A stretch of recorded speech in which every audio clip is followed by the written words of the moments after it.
প্রিয় লিসেনার্স, আসসালামু আলাইকুম। Feel the real fair with আস।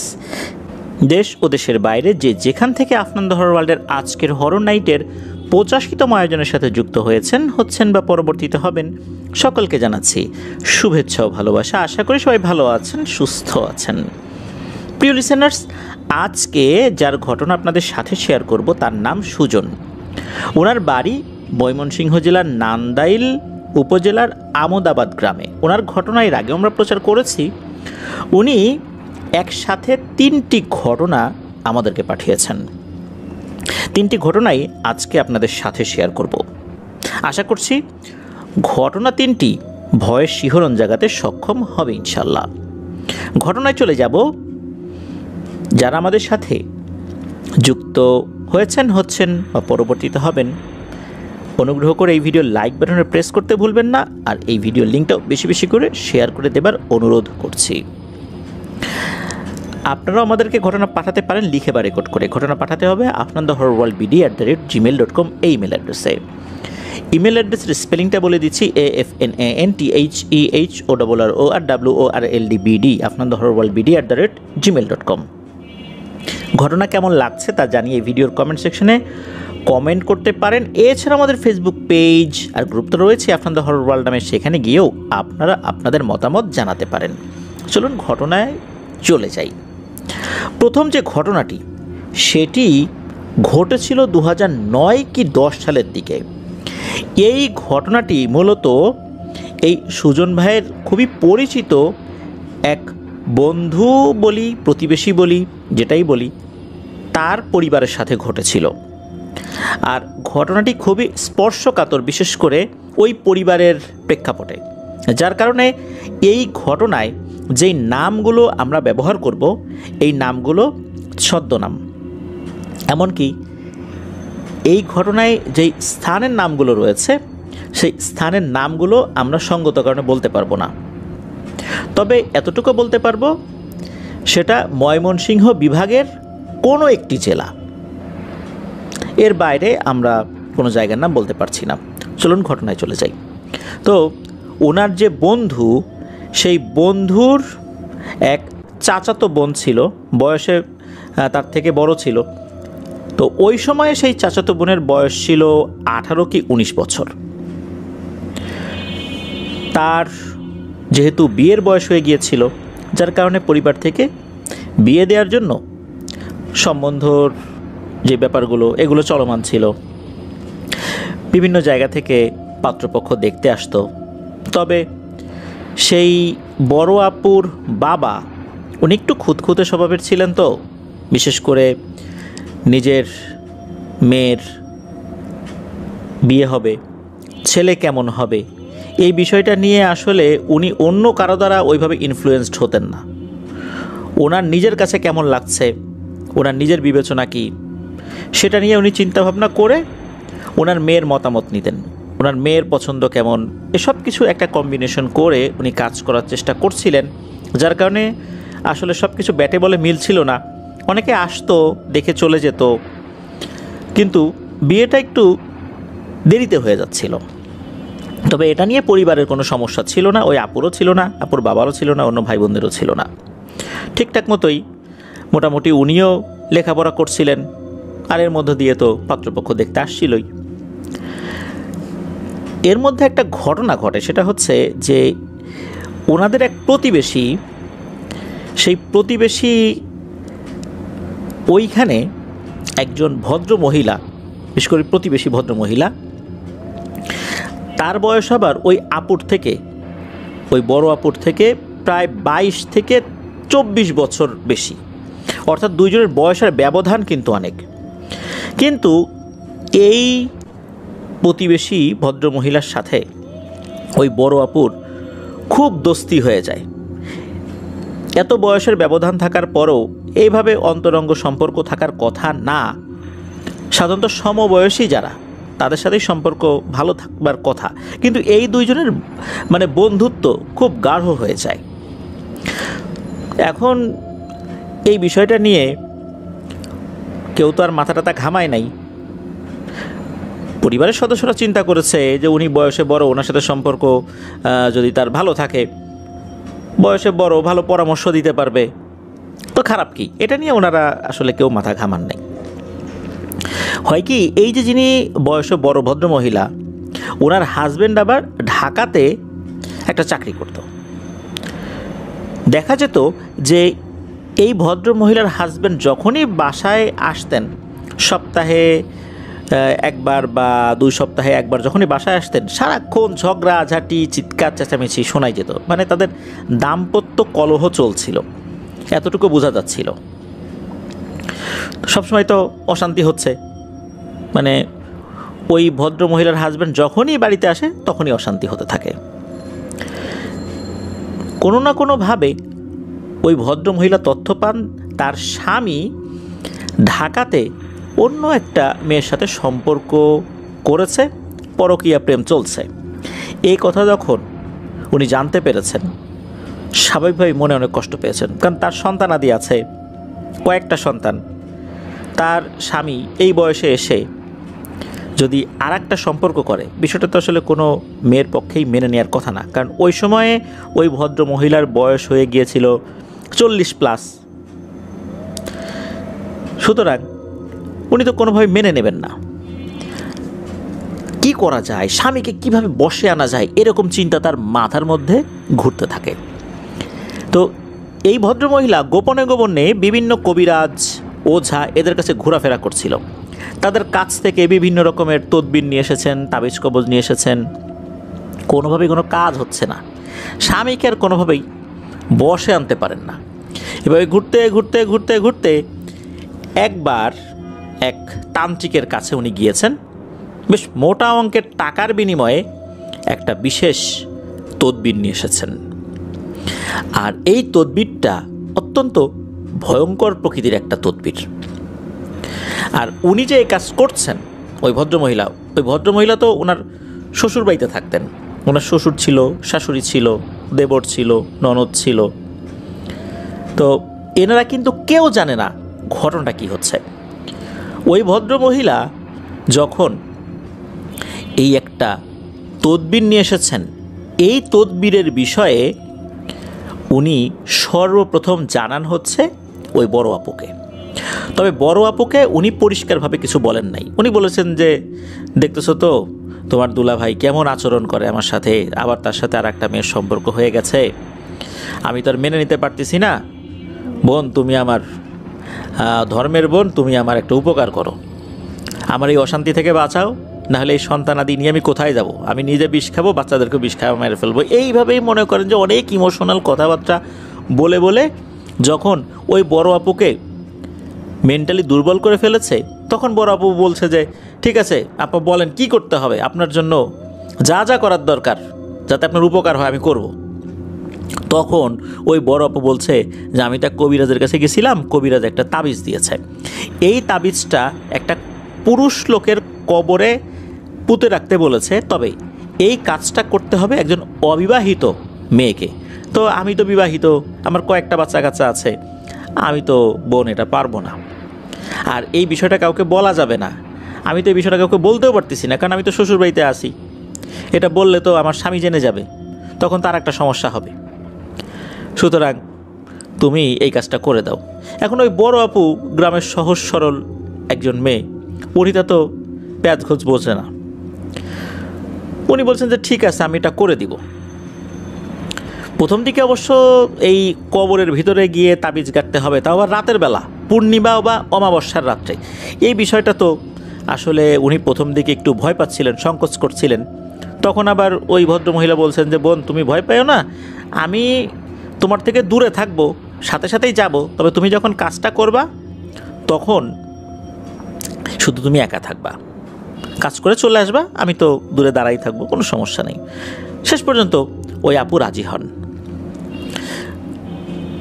ওই সময়ে অমাবস্যার রাত কয়েকদিন পরই চলে আসে।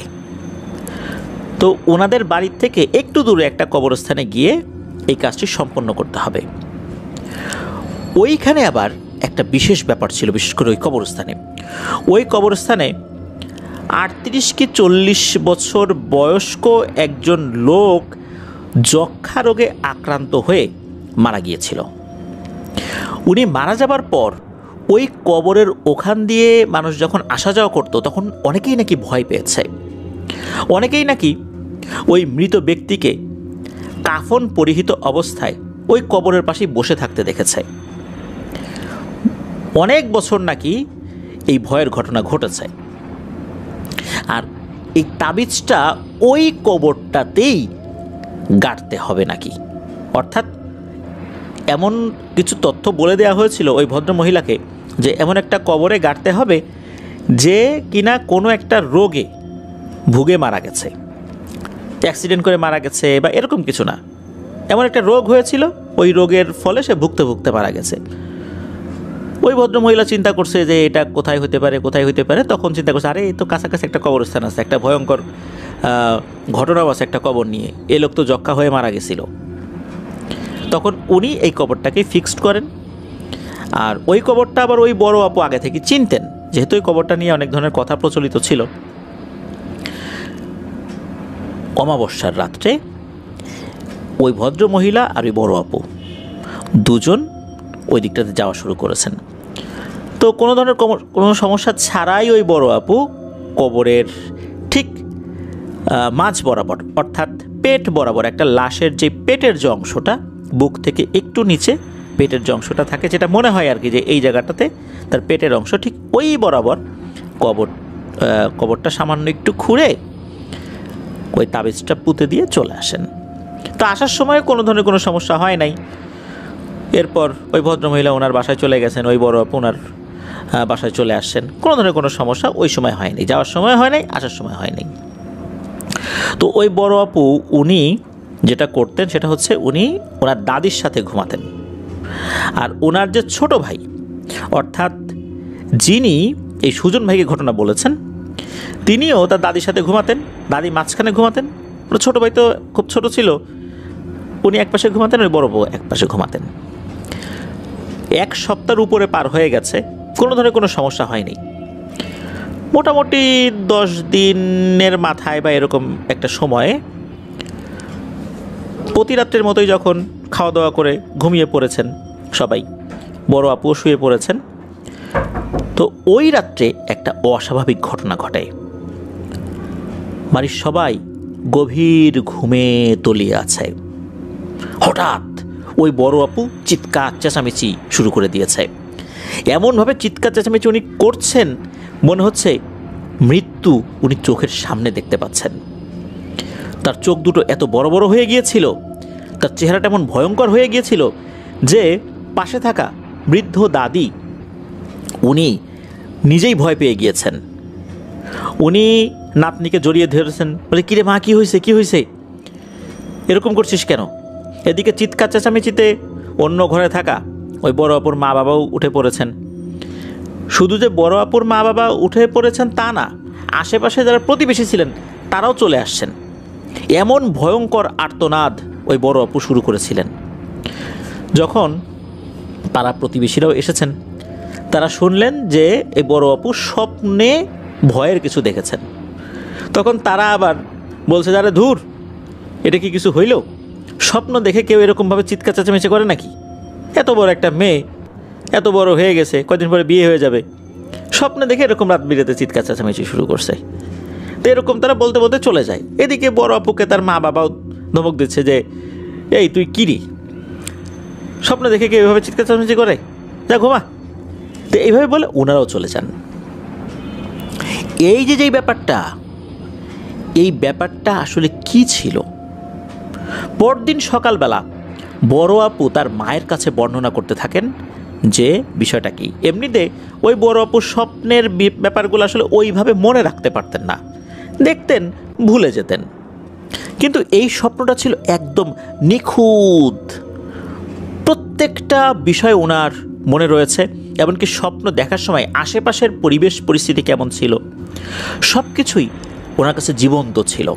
তো বড় আপু বলেন যে উনি স্বপ্নে দেখেন যে ওনাদের বাসার কাছে যে কবরস্থানটা রয়েছে, ওই কবরস্থান থেকে ঠিক ওই বড় আপুর মতোই দেখতে কাফনের কাপড় জড়ানো অবস্থায় ওই কবরস্থানের ভেতর থেকে বের হয়ে এসে ওই বড় আপুকে ডাকছে, আয় আয় আয়, আমার কাছে আয়, এদিকে আয়। ওই বড় অপু দেখছেন যে যে ডাকছে সে আসলে এই বড় আপুই, তার চেহারার মতোই। তখন উনি চিৎকার চেঁচামেচি শুরু করেছেন ওই স্বপ্নের মধ্যেই। তখন নাকি ওই অবয়বটা এগিয়ে এসে বড় আপুর হাত চেপে ধরে, হাত চেপে ধরে কবরস্থানের ভিতরে টানতে থাকে যে আয় আয় আমার সাথে আয়।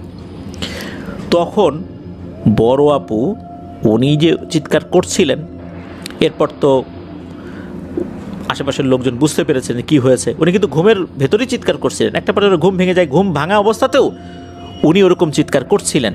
কেননা স্বপ্নে দেখা জিনিসটা যেরকম খুবই নিখুঁতভাবে দেখেছিলেন, উনি ঘুম থেকে ওঠার পরও মনে করছিলেন যে উনি ওই জিনিসটার ভেতরেই রয়েছেন। উনি যখন এই বিষয়টা পরিবারের সাথে শেয়ার করেছেন, পরিবারের সদস্যরা বিষয়টা শুরুর দিকে হেসেই উড়িয়ে দিয়েছে, আরে ধুর এটা তো একটা নিছক স্বপ্ন মাত্র। ওদিকে এই বড় আপু যে প্রতিবেশী ওই ভদ্র মহিলার সাথে গিয়ে এই কাজটা করে আসছেন, এইটা তো কেউ জানে না।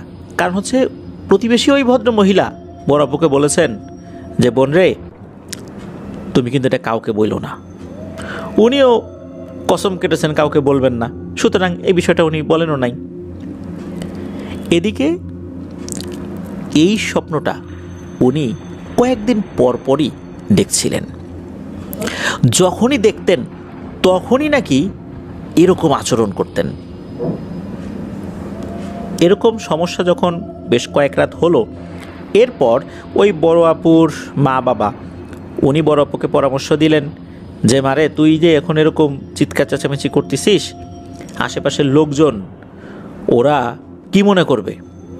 ওরা আশেপাশে তো কথা ছড়াই দেবে যে তোর কিছু মানসিক সমস্যা দেখা দিয়েছে, তখন তো বিয়ে শাদী হতে অনেক সমস্যা হয়ে যাবে, বিয়ে ভেঙে যাবে। নিজেকে একটু শান্ত রাখ, কোরআন তেলাওয়াত কর। তখন ওই বড় আপু কোরআন তেলাওয়াত শুরু করলেন। ঘুমাতে যাবার আগেও কোরআন তেলাওয়াত করতেন। তারপরে ওনার আম্মু, ওনার দাদি, তারাও বিভিন্ন ধরনের রুকিয়ার আয়াতগুলো পড়ে তাকে ফু দিতেন। সপ্তাহখানেক ঠিকঠাক মতো চলে। 2-3 দিন পর পর তো ঘটনা ঘটতো, তো কয়েক সপ্তাহ ঠিকঠাক ছিল। তো এরপর আর এক রাতে ঘটে এক ভয়ঙ্কর ঘটনা। হঠাৎ করে ঘুমের ভেতরে ওই বড় আপু তার আম্মুকে ডাকছে, আম্মু আম্মু করে চিৎকার করছে। আর পাশে শুয়ে থাকা দাদি, বৃদ্ধা মানুষ, ওনার ঘুম ভেঙে গেছে। উনি দেখে যে পাশে থাকা তার নাতনি এরকম আম্মু আম্মু বলে চিৎকার করছে। তখন দাদি আবার ধমক দিয়ে বলতেছে, এই কী রে, কী হয়েছে তোর, এরকম করতেছিস কেন? এই কথাগুলো কিন্তু ওই বড় আপু শুনছে না। উনি এরকম করে আম্মু আম্মু চিৎকার করতে করতে হঠাৎ করে বিছানা থেকে নেমে যান। নেমে গিয়ে ঘরের দরজা খুলেই সোজা হাঁটা শুরু করেন। আর উনি হাঁটা দিয়েছেন ওই কবরস্থানটার দিকে। এদিকে দাদি তো চিৎকার চেঁচামেচি শুরু করেছেন। ওই বড় আপু ছোটো ভাই, মানে যিনি ঘটনাটা সুজন ভাইকে বলেছেন, তিনিও চিৎকার চেঁচামেচি শুরু করেছেন। এদিকে ওনার আব্বু আম্মু অন্য রুমে ছিলেন, তারা ঘুম থেকে উঠে দেখেন যে এই অবস্থা, তাদের মেয়ে তো হেঁটে হেঁটে অন্ধকারের ভিতরে কবরস্থানের দিকে চলে যাচ্ছে। ওনারা তো দৌড়ে গিয়ে তাকে যখন ধরেছেন, তখন উনি নাকি চোখ খুলেছেন। উনি কিন্তু চোখ বন্ধ করে হাঁটা শুরু করেছেন, চোখ বন্ধ করে দরজা খুলেছেন, কবরস্থানের দিকে হাঁটছেন। এরপর উনি চোখ খুলেছেন, চোখ খোলার পরে উনি বলছেন, আরে আমি এখানে কেন, তোমরা কি করছো? আর আমি তো ঘুমাইছিলাম, আমি দাঁড়ায় আছি কেন, আমি কি স্বপ্ন দেখছি না বাস্তবে? তখন ওই বড় অপর আম্মু বলছেন যে তুই স্বপ্ন দেখছিস না, তুই বাস্তবেই আসিস, আয় তাড়াতাড়ি ঘরে আয়। তখন ওনাকে ঘরে নিয়ে আসা হয়। এই যে ব্যাপারটা ঘটলো, এটা যে ওই রাত্রেই ঘটেছে বিষয়টা এরকম না। এই সমস্যাটা কয়েক রাত পর পর ঘটতে শুরু করলো। তবে এখানে একটা আশাব্যঞ্জক বিষয়টা হলো যে উনি ঘর থেকে বের হওয়ার আগে আম্মু আম্মু বলে চিৎকার করতেন, যার ফলে আশেপাশের কয়েকজনের ঘুম ভেঙে যেত। আর এই কারণে উনি ঘরের দরজা খুলে বাইরে বের হয়ে খুব বেশি দূর যেতে পারতেন না। তবে এক রাত্রে একটা ঘটনা ঘটেছিল, উনি প্রায় কবরস্থানের কাছাকাছি চলে গিয়েছিলেন। তারপর তাকে ওখান থেকে ধরা হয়। তো আসলে ব্যাপারটা যে কোন দিকে যাচ্ছে, কেন এমনটা হচ্ছে, এটা তো বলা মুশকিল হয়ে যাচ্ছে। আত্মীয় স্বজনদের মধ্যে কেউ কেউ আবার বলছে, যারে দেখো যে বিয়ে শাদী করতে চায় না, এই জন্য একটা ভীমরতি ধরছে। কেউ কেউ আবার এরকম কথাও বলছে, কিন্তু আসলে কেউ তো জানে না ঘটনাটা কি। এদিকে আত্মীয় স্বজনের কথা শুনে ওই বড় অপুর আম্মু তো বড় অপুকে বকাঝকা করছে যে এইসব কী শুরু করছিস, এগুলো বন্ধ কর। কিন্তু উনি তো কিছুই বলতে পারেন না। উনি বলে যে আমি কিচ্ছু বলতে পারি না, কোথায় গেছিলাম, কি হয়েছিল, তোমরা যখন আমাকে হয়তোবা ধরো এরপরে আমার খেয়াল আসে যে আমি কোন দিকে ছিলাম, তার আগ পর্যন্ত কী হয়েছে আমি বলতে পারি না। তবে উনি এতটুকু বলতে পারেন যে উনি স্বপ্নের মধ্যে একটা অবয়বকে দেখেন, এই অবয়বটা ওনার মতোই দেখতে, ঠিক সেম কাফনের কাপড় পরা, ওনাকে হাত ধরে টানতে টানতে কবরস্থানের দিকে নিয়ে যায়। তো এই সমস্যার মধ্য দিয়েই আল্লাহর অশেষ রহমতে ওই বড় আপুর বিয়ে হয়ে যায়। কয়েক গ্রাম পরে আরেকটা গ্রাম আছে, সেখানে বিয়ে হয়ে যায়। সঙ্গত কারণে আমরা সেই জায়গার নামগুলো বলছি না। তো শ্বশুরবাড়িতে যাবার পর বেশ কয়েকদিন ভালোই কাটে। শ্বশুরবাড়িতে যাওয়ার পর কয়েকদিন শ্বশুরবাড়িতে থাকার পর আবার নিজের বাবার বাড়িতে আসে তার স্বামীকে নিয়ে নিজের বাবার বাড়িতে 3-4 দিন ছিল। সব কিছু ঠিকঠাক, আল্লাহর রহমতে কোনো সমস্যা নাই, উনি হাসি খুশি। তার শ্বশুরবাড়ির লোকজনও খুব ভালো। তার শ্বশুরও একজন ঝাড়ফুঁক জানা মানুষ, উনিও খুব জাননেওয়ালা একজন মানুষ, উনিও হুজুর টাইপের একজন মানুষ আর কি। উনিও মানে রাকি এবং রুকিয়া করতে পারেন। শ্বশুরবাড়িতে আবার যখন উনি গিয়েছেন নিজ বাড়িতে 3-4 দিন থাকার পর, এরপরে আর একটা ভয়ঙ্কর ঘটনা ঘটে। হঠাৎ করে একদিন সকালবেলা ওই বড় আপুর পরিবারকে জানানো হয় যে ওই বড় আপুর পরিবার থেকে দ্রুত কয়েকজন পুরুষ মানুষ যেন এই বাড়িতে আসে। তো ওনারা গেছেন, যাওয়ার পর ওনারা বলছেন যে আপনার মেয়ের কি কোনো সমস্যা ছিল আগে থেকে? তখন এই বড় আপুর যিনি বাবা, উনি একটু কাঁচুমাচু হয়ে যান। তবে এই বিষয়ে এই বড় আপুর যিনি শ্বশুর, এই শ্বশুর খুবই আন্তরিকতার সাথে বিষয়টা ডিল করতে চান। উনি বলছেন যে এই বড় আপু রাতের বেলা মা মা করে চিৎকার করে, এরপর ঘর থেকে বের হয়ে যেতে চায়। শুরুর দিকে তো এরকম ছিল না, হঠাৎ করে কেন এমনটা হলো? আমার বাড়িতেই কি কোনো সমস্যা নাকি আগে থেকেই ছিল? আমি মনে করছি যে আহারে ভালো মেয়েটাকে নিয়ে আসলাম, এখন আমার বাড়িতে এসে না জানি কী সমস্যা হয়ে গেল। আমি তো টুকটাক ঝাড়ফুঁক করছি বা এখনও চেষ্টা করার জন্য আগে করছি, এই কারণে আবার আমার বৌমার সাথে কোনো সমস্যা হইল কি না এসব বিষয়ে আলোচনা করার জন্য আপনাকে ডাকছি। তখন এই বড় আপুর বাবা সব কথা খুলে বলেন যে তার বাড়িতে থাকা অবস্থাতে হঠাৎ করেই এই ধরনের সমস্যা দেখা দিয়েছিল। আসলে কেউ তো জানে না যে এই বড় আপু ওই কবরে একটা তাবিজ গেড়ে এসেছিলেন। এদিকে তালই মশাইও জানে না, অর্থাৎ বড় আপুর যিনি শ্বশুর উনি তো জানেন না ঘটনাটা কি। এখন বললেন যে ঠিক আছে, আপনি নিশ্চিন্ত মনে বাড়িতে যান, আমি আমার জায়গা থেকে কতটুকু করা যায় ইনশাল্লাহ দেখব। এরপর মাত্র 2 দিনের মাথায় সকালবেলা এই বড় আপুকে নিয়ে তার শ্বশুর এই বাড়িতে এসে উপস্থিত, অর্থাৎ এই বড় আপুর যিনি বাবা তার বাড়িতে, অর্থাৎ বড় আপুর নিজ বাড়িতে এসে উপস্থিত। আসার পর উনি খুব রাগান্বিত ছিলেন, বড় আপুকে নিয়ে আসছেন, এসে বলতেছে যে বেয়াই মশাই তাড়াতাড়ি আসেন, সমস্যা ধরতে পারছি। তো ওনারা বের হয়ে আসছেন, এসে বলতেছেন যে আপনার প্রতিবেশী ওই মহিলা কই, চলেন তো। এবার এই সদস্য তো অবাক হয়ে যাচ্ছে যে ঘটনা কি, উনি কি বলছে প্রতিবেশী মহিলা কই, তাকে তো এই বিআই মশাই চেনে না, হয়তো এই কথা বলছে। এদিকে ওই বড় আপুও একটু কাঁচুমাচু হয়ে আছেন। তখন সবাই মিলে ওই প্রতিবেশী ভদ্রমহিলা তার বাসায় যান। যাওয়ার পরে এই যে যিনি তালই মশাই, অর্থাৎ বড় আপুর যিনি শ্বশুর, উনি তো ওই মহিলাকে বলতেছে যে তোমার এত অধপতন হয়েছে, তুমি এই কাজটা করতে পারলা এই মেয়েটাকে দিয়ে, এই মেয়েটার বিয়ে হয় নাই, তুমি এত বড় ক্ষতি কেন করলা?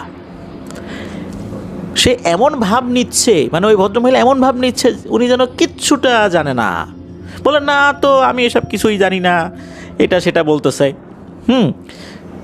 একটা পর্যায়ে এই বড় আপু বলছেন যে হ্যাঁ আসলে আমি তো কসম খাইছিলাম কাউকে বলবো না, ওনার এরকম একটা সমস্যা ছিল, আমি আসলে এই কাজটা করছিলাম। যখন উনি মুখ ফুটে বলে ফেলছে তখন আর ওই ভদ্রমহিলা কথা বলে না, তখন তার মুখ কাঁচুমাচু হয়ে যায়। এরপর ওই দিনই যে ঘটনাটা ঘটে সেটা হচ্ছে যে এই বড় আপুর আব্বু উনি গ্রামে একটা সালিশ বসায়। এই কাজটা কেন করা হইল? আর এখানে একটা ব্যাপার ঘটে, সেটা হচ্ছে যে এই যে যিনি তালই মশাই অর্থাৎ বড় আপুর শ্বশুর, উনি ওই কবর থেকে তাবিজ ওঠানোর প্রক্রিয়া শুরু করেন এবং আল্লাহর রহমতে সেই কাজটি সম্পন্ন করেন। ওই তাবিজ তোলার জন্য যখন ওখানে যাওয়া হয়েছিল তখন কিন্তু অনেক মানুষ সেখানে উপস্থিত ছিলেন। কবর খুঁড়ে ওখান থেকে তাবিজ বেরও করা হয়। এরপর ওই তালই মশাই ওই তাবিজটা রুকিয়া করে নষ্ট করে দেন। মূলত এরপরেই হচ্ছে এই বিচার সালিশটা শুরু হয়, কারণ প্রমাণ কই, তাবিজটা তোলা হয়।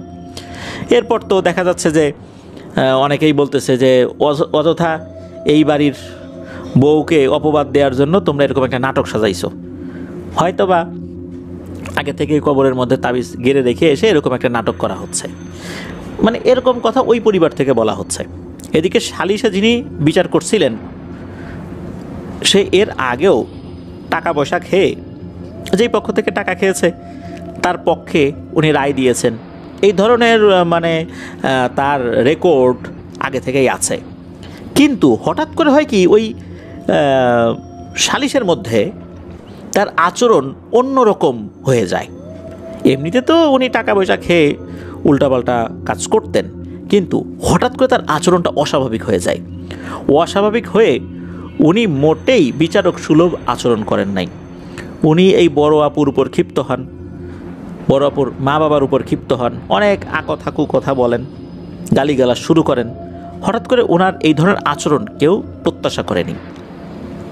সবাই ধারণা করে যে হয়তোবা তাকে টাকা দিয়ে কিনে নিয়েছিল, যার কারণে উনি এরকম আচরণ করেছে। আবার এমনও হতে পারে যে ওই ভদ্র মহিলা উনি এমন কিছু করেছিলেন যার ফলশ্রুতিতে ওনার আচরণটা চেঞ্জ হয়ে গিয়েছিল।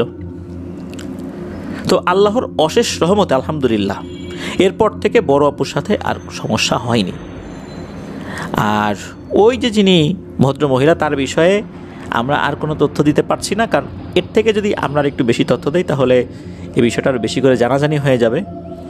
আর বড় আপু আলহামদুলিল্লাহ এখন ভালো আছেন, উনি কয়েকজন সন্তানের জননী, খুব ভালোভাবেই আছেন। ওনার সাথে আর কোনো ধরনের কোনো ঘটনা ঘটেনি। প্রিয় লিসেনার্স, এই ঘটনায় আমরা বেশ কিছু স্থানের নাম বলিনি, একটা বারের জন্য কারো ছদ্মনামও ব্যবহার করিনি, যাতে করে কেউ এটার সাথে নিজেকে কানেক্ট করতে না পারে। হতে পারে ছদ্মনাম ব্যবহার করার ফলে এই নামের সাথে বাস্তবে কারো নাম মিলেও যেতে পারে। দেখা যাবে যে বাস্তবে যদি কারো নাম মিলে যায়, তিনি হয়তোবা এই ঘটনার সাথে বিন্দু বিসর্গও সংযুক্ত নন।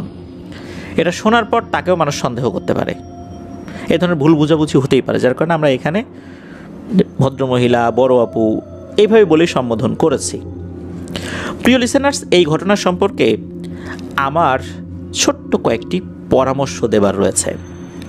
আমার নিজের দেখা, আমি চিনি এমন কয়েকজন আছেন যারা মাদ্রাসায় লেখাপড়া করেন, অনেকে মাদ্রাসার শিক্ষক, মসজিদের ইমাম। ওনারা তদবিরের কাজে নিজে গিয়ে কবরস্থানের ভেতরে তাবিজ রেখে এসেছেন। এমন বেশ কিছু মানুষকে আমরা চিনি, মানে আমি চিনি, আমরা না, আমি চিনি। আমি তাদেরকে বিষয়টা বলেছি যে এটা তো আসলে জাদু, এটা কেন করছো? বলে না, আমি তো আসলে করছি না, আমার ওস্তাদজি দিয়েছেন তাই আমি রাখতে আসছি। আমি বললাম যে তোমার ওস্তাদজি দিয়েছেন তাই তুমি এটা রাখতে আসছো, তুমি জানো যে এটা আসলে কি কারণে করা হচ্ছে? বলে না, তা তো জানি না। হতে পারে এটা স্বামী স্ত্রীর বিচ্ছেদের জন্য করা হচ্ছে, হতে পারে বশীকরণ জাদুর জন্য করা হচ্ছে, সে তো জানে না। সে শুধু মুরব্বির কথা শোনার জন্য এই ধরনের ভয়ঙ্কর একটা কাজে নিজেকে জড়িয়ে ফেলেছে। এর পরিণতি যে কি ভয়ঙ্কর হতে পারে তা কিন্তু আজকের এই ঘটনার মাধ্যম দিয়ে আমরা জানতে পারলাম। এই জন্য আমি বিনীত অনুরোধ করব, প্রিয় লিসেনার্স, আমাদের মধ্যে কেউ যদি এই কাজ আমরা করে ফেলে থাকি অতীতকালে, আল্লাহর কাছে খাস দিলে মাপ চাইব যে আল্লাহ এর কারণে আমার উপর কোনো বিপদ দিও না, ভবিষ্যতে আমি এই কাজে আর যাব না। আর যদি কেউ এইসবের সাথে যুক্ত হয়ে থাকেন, জেনে হোক না জেনে হোক,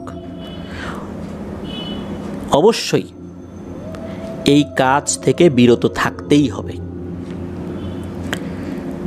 না হলে কিন্তু এর একটা প্রভাব আমাদের উপর আসবেই। আশা করছি আজকের এই এপিসোডের প্রথম ঘটনাটি আপনাদের ভালো লেগেছে, সেই সাথে এই ঘটনার মেসেজটাও ইনশাল্লাহ আমরা পৌঁছে দিতে পেরেছি। ধন্যবাদ জানাচ্ছি সুজন ভাইকে, দারুণ একটি শিক্ষণীয় এবং ভয়ঙ্কর ঘটনা আমাদের সাথে শেয়ার করার জন্য। আমরা এই ধরনের ঘটনায় আরও বেশি বেশি করে চাই, যার মাধ্যমে মানুষ সচেতন হতে পারে, জাদুটোনা থেকে সচেতন হতে পারে, আর না বুঝে আমরা অনেকেই জাদু করে ফেলি, সেটাও যেন আমরা বুঝতে পারি। আল্লাহ আমাদেরকে বোঝার তৌফিক দান করুন, আল্লাহ তাআলা আমাদেরকে হেফাজত করুন। প্রিয় লিসেনার্স, এবার আমরা চলে যাব দ্বিতীয় ঘটনায়। দ্বিতীয় ঘটনাটি তো সুজন ভাই পাঠিয়েছেন, কারণ ওনার তিনটি ঘটনা আমরা এখন শেয়ার করব।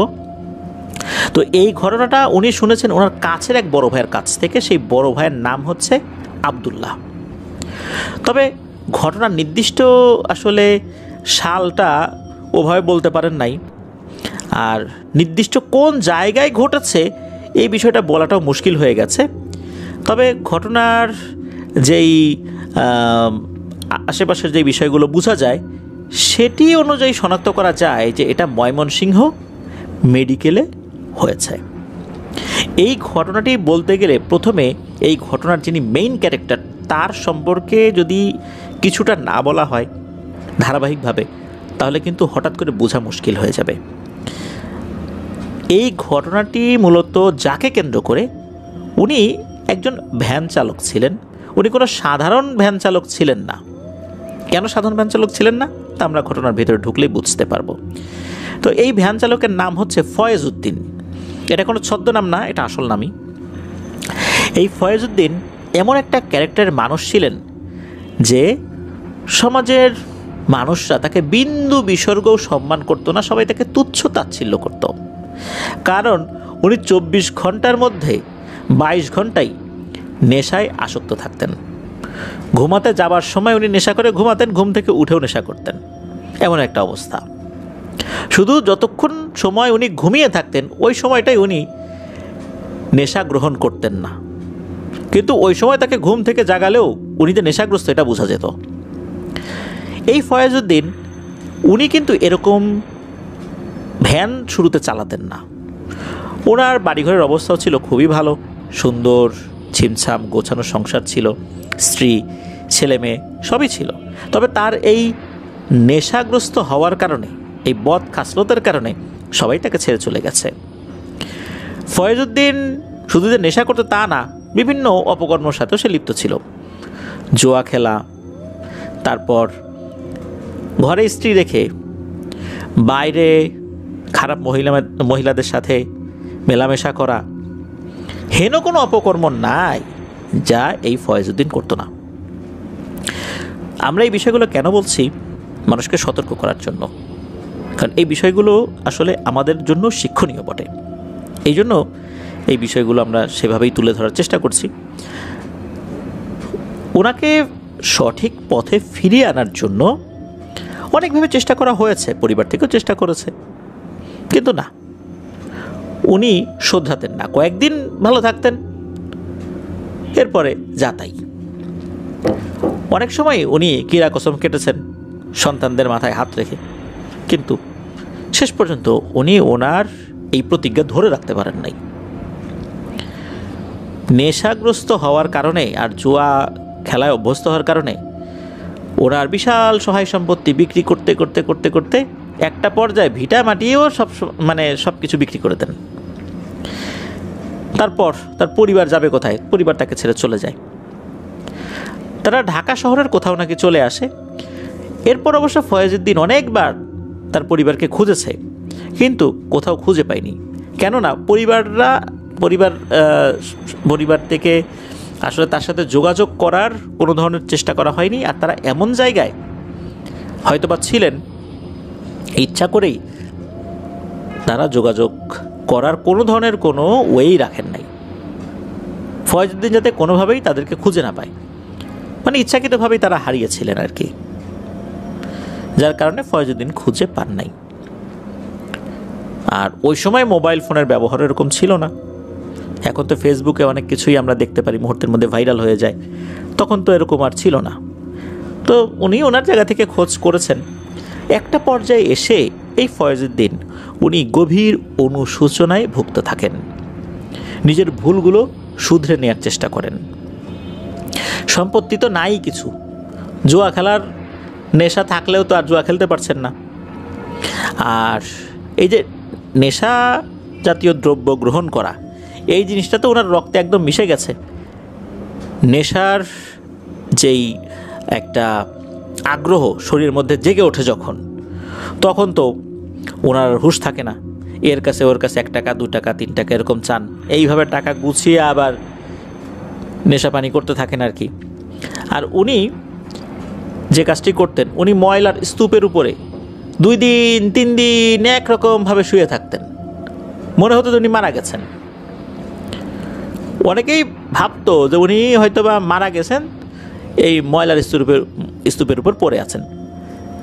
কেউ যদি তার শরীর ধরে জোরে করে ঝাঁকি দিত, উনি আবার উঠে বসতেন। তখন আবার মানুষ বুঝতো যে না, এ মরে নাই। বেশ কয়েকবার এই ঘটনা ঘটার পর এরপর যখন উনি ওই ময়লার স্তূপের উপরে পড়ে থাকতেন, তখন মানুষজন তার শরীর ধরে ঝাঁকাঝাঁকি করার চিন্তা করতো না, জানতো যে ওই নেশা করে পড়ে আছে এখানে, ও 3-4 দিন পরে এমনি উঠবে। তো যাই হোক, এভাবেই চলছিল বেশ কিছু বছর। তবে একটা বিষয়, ফয়েজউদ্দিন নেশা করতো ঠিকই, একটা সময় জুয়া খেলতো ঠিকই, তবে উনি যে কারোর সাথে কখনো খারাপ আচরণ করেছেন, কাউকে গালি দিয়েছেন, এমনটা কিন্তু কখনো শোনা যায় না। এদিক থেকে আবার ওনার আচার আচরণ বেশ ভদ্রই ছিল। মানুষ তাকে কটু কথা বলতো, উল্টো উনি কিছু বলতেন না। ওনার আচরণের এই বিষয়টা বেশ ভালো ছিল।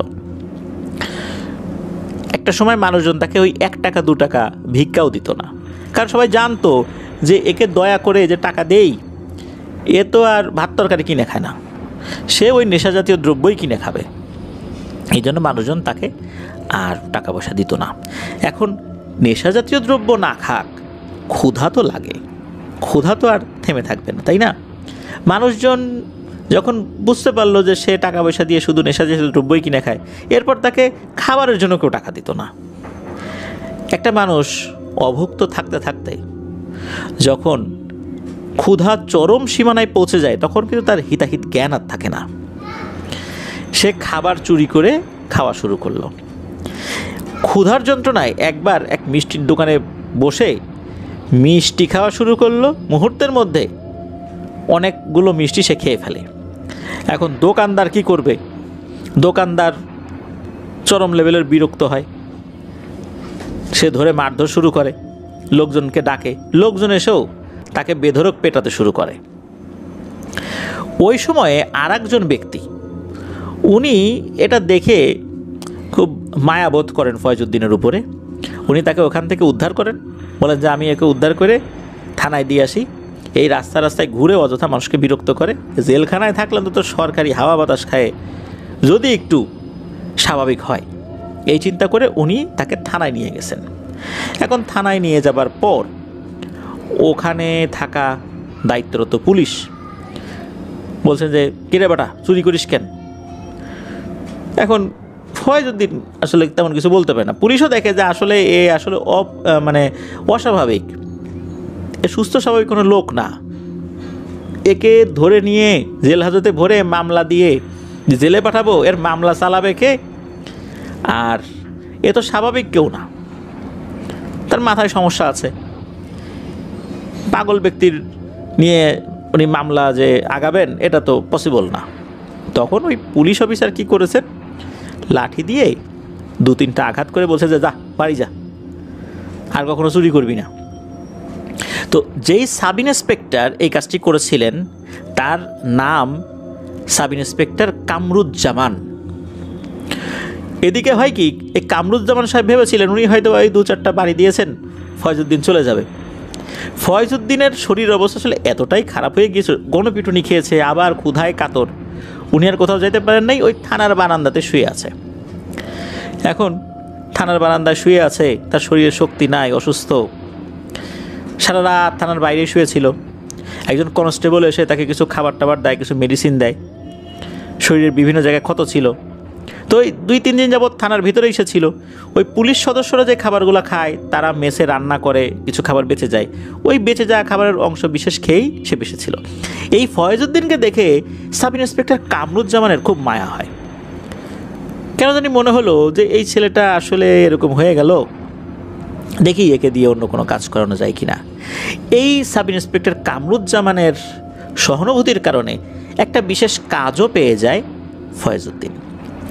থানায় আসলে রেগুলার পরিষ্কার পরিচ্ছন্ন করার জন্য তেমন কোনো লোক ছিল না।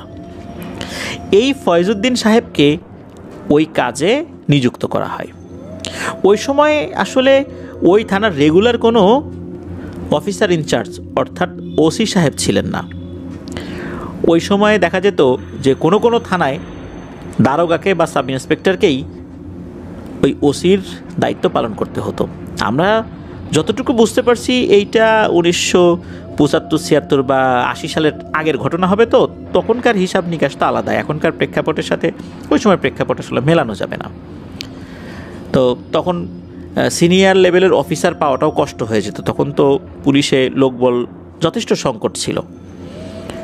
তো যাই হোক, থানার বিভিন্ন পরিষ্কার পরিচ্ছন্নতা, বাগান পরিষ্কার করা, থানার বিভিন্ন জায়গা পরিষ্কার পরিচ্ছন্ন রাখা, এই কাজটা এই ফয়েজউদ্দিন পায়। ফয়েজউদ্দিনকে কোনো টাকা পয়সা দেওয়া হতো না, তবে তার খাবার দাবারের বন্দোবস্ত থানা থেকে করা হয়েছিল। থানার বারান্দাতেই ঘুমাতো। তো একটা সময় থানার সাথে সে একদম অঙ্গাঙ্গিভাবে জড়িত হয়ে যায়, এটাই তার সংসার, এটাই তার জীবন, এমন একটা অবস্থা হয়ে যায়। তবে থানায় থাকার কারণে আল্লাহর অশেষ রহমতে উনি নেশা থেকে দূরে সরে আসেন, ওনার জীবনের বেশ একটা পরিবর্তন ঘটে যায়। উনি একদম সুস্থ স্বাভাবিক মানুষের মতো জীবনযাপন করতে থাকেন। তার গায়ের রং, স্বাস্থ্য সব কিছুর পরিবর্তন হয়ে যায়, তার পোশাক আশাকেরও পরিবর্তন হয়ে যায়। থানার যারা পুলিশ সদস্য রয়েছেন তারাও যথেষ্ট স্নেহ করতেন যে এই লোকটা এই অবস্থা থেকে, একটা পাগল অবস্থা থেকে সুস্থ স্বাভাবিক হয়ে গেছে, শুধু থানার অফিসার এবং অন্য যারা সদস্য রয়েছেন তাদের সহানুভূতি এবং ভালোবাসার কারণে আল্লাহর রহমতে সেরকম স্বাভাবিক হয়ে গেছে। এটাও থানার যারা দায়িত্বে ছিলেন তারাও এই কাজটাকে নিজেদের একটা ভালো কাজ বলে বিভিন্ন সময় বলতেন যে এরকম একটা মানুষ, সে সংশোধন হয়ে গেছে। তো যাই হোক, এভাবে চলছিল। একদিন একটা ঘটনা ঘটে, সেটা হচ্ছে যে ওই থানাতে যেই ডোম লোকটা বিভিন্ন লাশগুলো নিয়ে আসতো, পোস্টমর্টেমের জন্য নিয়ে যেত, পোস্টমর্টেম করার পর আবার পরিবারের কাছে সেই লাশটা হস্তান্তর করত, এই লোকটা ছিল না, হয়তো বা সে অসুস্থ ছিল বা দূরে কোথাও ছিল, পাওয়া যাচ্ছিল না। তো ঘোষপাড়া নামক একটা জায়গায় নাকি একটা ডেড বডি পাওয়া যায় নদীর পাড়ে। আর একজন পুলিশ সদস্য, তার নাম হচ্ছে, উনি সিনিয়র কনস্টেবল ছিলেন, নাম হচ্ছে আব্দুস সালাম, উনি এই খবরটা পান যে এরকম একটা ডেড বডি আছে। দুজন পুলিশ সদস্য নিয়ে উনি যখন গিয়েছেন তখন দেখা গেল ডেড বডিটা কাদার নিচে অর্ধেকটা পুঁতে রাখা। ওই সময় তো আসলে মোবাইল ফোন ছিল না যে ঊর্ধ্বতন কর্তৃপক্ষকে জানিয়ে অন্য কোনো ব্যবস্থা করবেন। ওই সময়ে সাথে করে নিয়ে গিয়েছিলেন এই ফয়েজউদ্দিনকে। ফয়েজউদ্দিনকে বললেন যে ফয়েজউদ্দিন, পরিষ্কার পরিচ্ছন্নতার কাজ তো বাবা অনেকই করছিস, এখন লোক নাই, তোকে এই কাজটা করতে হবে, এই লাশটা তুলে পোস্টমর্টেমের জন্য নিয়ে যা। এই কাজটা করতে ফয়েজউদ্দিন ইতস্তত বোধ করছিল। সে নেশা করত, জুয়া খেলতো, ময়লার স্তূপের উপরে নেশা খেয়ে পড়ে থাকতো, কিন্তু এরকম লাশ টানাটানি তো সে করে না, সে ইতস্তত বোধ করছিল। তবে যেহেতু থানার পুলিশ সদস্যরা বলেছে, এখন তো তারাই তার পরিবার, এই জন্য সে আর না করে নাই। প্রথম দিকে ইতস্তত করলে সে এটা আসলে করার পর দেখা গেল যে বেশ ভালো অ্যামাউন্টের টাকাই সে পায়। প্রথমে একটা টাকা পেল, কারণ ওই পরিবারের সদস্য যারা, তারা কিছু টাকা দেয় পরবর্তী কাজগুলো করার জন্য। আর একটা বিষয় হলো যে এই কাজটা আবার যিনি করতেন, ডোমের কাজ, তার নাম ছিল হাশেম মিয়া। এই হাশেম মিয়া ছিল ভয়ঙ্কর লেভেলের নেশাখোর, মানে নেশাগ্রস্ত লোক। তাকে নিয়ে অনেক সমস্যাই পোহাতে হতো থানার পুলিশ অফিসারদেরকে। এখন এই কাজ আবার এই হাশেম মিয়া ছাড়া আর কেউ করেও না, আর কাউকে পাওয়াও যায় না। যখন এই ফয়েজউদ্দিন এই কাজটা করলো, এরপর থানার যিনি সাব ইন্সপেক্টর কামরুজ্জামান সাহেব, উনি চিন্তা করলেন যে এই হাশেম মিয়াকে নিয়ে তো অনেক জটিলতায় পড়ি, এ নেশা করে কোথায় কোথায় পড়ে থাকে, কাজের সময় এরা পাই না। যেহেতু ফয়েজউদ্দিন নিজেকে সংশোধন করে ফেলেছে আল্লাহর রহমতে, ফয়েজউদ্দিনকেই এই কাজে লাগাই না কেন, কাজটা তো ভালোই হয়। ও তো আর রান্নাবাড়া আমাদের কিছু করে না, পরিষ্কার পরিচ্ছন্নতার কাজই তো করে। সুতরাং আশা করি থানার অন্য কনস্টেবলরা এই বিষয়ে কোনো আপত্তি করবে না, কাজটা করুক। থানার অন্য যারা ছিলেন অফিসার বা কনস্টেবল, তাদের সাথে যখন সাব ইন্সপেক্টর কামরুজ্জামান পরামর্শ করেন, সবাই বলে আসলে এই হাশেম মিয়ারে নিয়ে খুব সমস্যাই আসি, ওরা কাজের সময় পাওয়া যায় না। ফয়েজউদ্দিন যদি কাজটা করতে পারে, ও তো টাকা পয়সা পাবে, আমরা তো ফয়েজউদ্দিনকে কোনো টাকা পয়সা দেই না। ও যদি এক্সট্রা কিছু টাকা পয়সা পায়, নতুন করে আবার সংসার শুরু করে, তো খারাপ কি, করুক। এরপর শুরু হয়ে যায় ফয়েজউদ্দিনের জীবনের একটা নতুন যাত্রা। এই যে এতক্ষণ আমরা কিন্তু ফয়েজউদ্দিনের কিভাবে যাত্রাটা শুরু হলো ভয়ের জগতের, এটা বললাম। এর মধ্যে শিক্ষণীয় ব্যাপারও রয়েছে নিঃসন্দেহে। তো শুরু হয়ে যায় ফয়েজউদ্দিনের নতুন যাত্রা। উনি এভাবে লাশ আনা নেওয়া করেন, টাকা পয়সা মোটামুটি পান।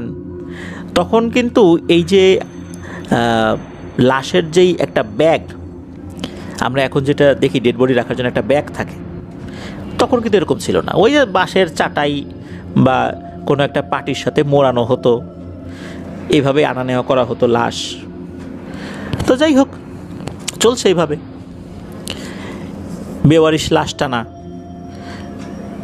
এটা করে অবশ্য খুব বেশি টাকা পয়সা পাওয়া যেত না, তবে এই ধরনের কর্মকাণ্ডের জন্য সরকারিভাবে সামান্য কিছু অর্থ বরাদ্দ থাকতো, সেটা পেত। আর যে সমস্ত লাশগুলোর পরিবার রয়েছে, তাদের কাছ থেকেও টাকা পেত। একটা সময় এসে ফয়েজউদ্দিনের মাথায় আবার টাকা কামাইয়ের নেশা চেপে যায়। সে আবার টাকা পয়সার প্রতি আগ্রহ শুরু করে, তবে নেশাগ্রস্ত কিন্তু হয় নাই। সে টাকা পয়সা জমাচ্ছে, হয়তো আবার পরিবারকে যদি নিয়ে আসতে পারে, পরিবারের সদস্য যদি তার সাথে যোগাযোগ করে বা নতুন করে পরিবার শুরু করা যায়, এরকম একটা চিন্তাভাবনা তার ছিল। ফয়েজউদ্দিনের সাথে একজন লোক রাখার প্রয়োজন ছিল, কিন্তু ফয়েজউদ্দিন রাজি হতো না। কারণ চিন্তা করতো যে একজন রাখলেই তো টাকার ভাগ দিতে হবে, কী দরকার। সে থানায় সাফ সাফ জানিয়ে দেয় যে স্যার আমাকে একাই করতে দেন, যত কষ্ট হোক আমি একাই করবো, আর লোক রাখেন না, ভাগিদার নেওয়ার দরকার নেই।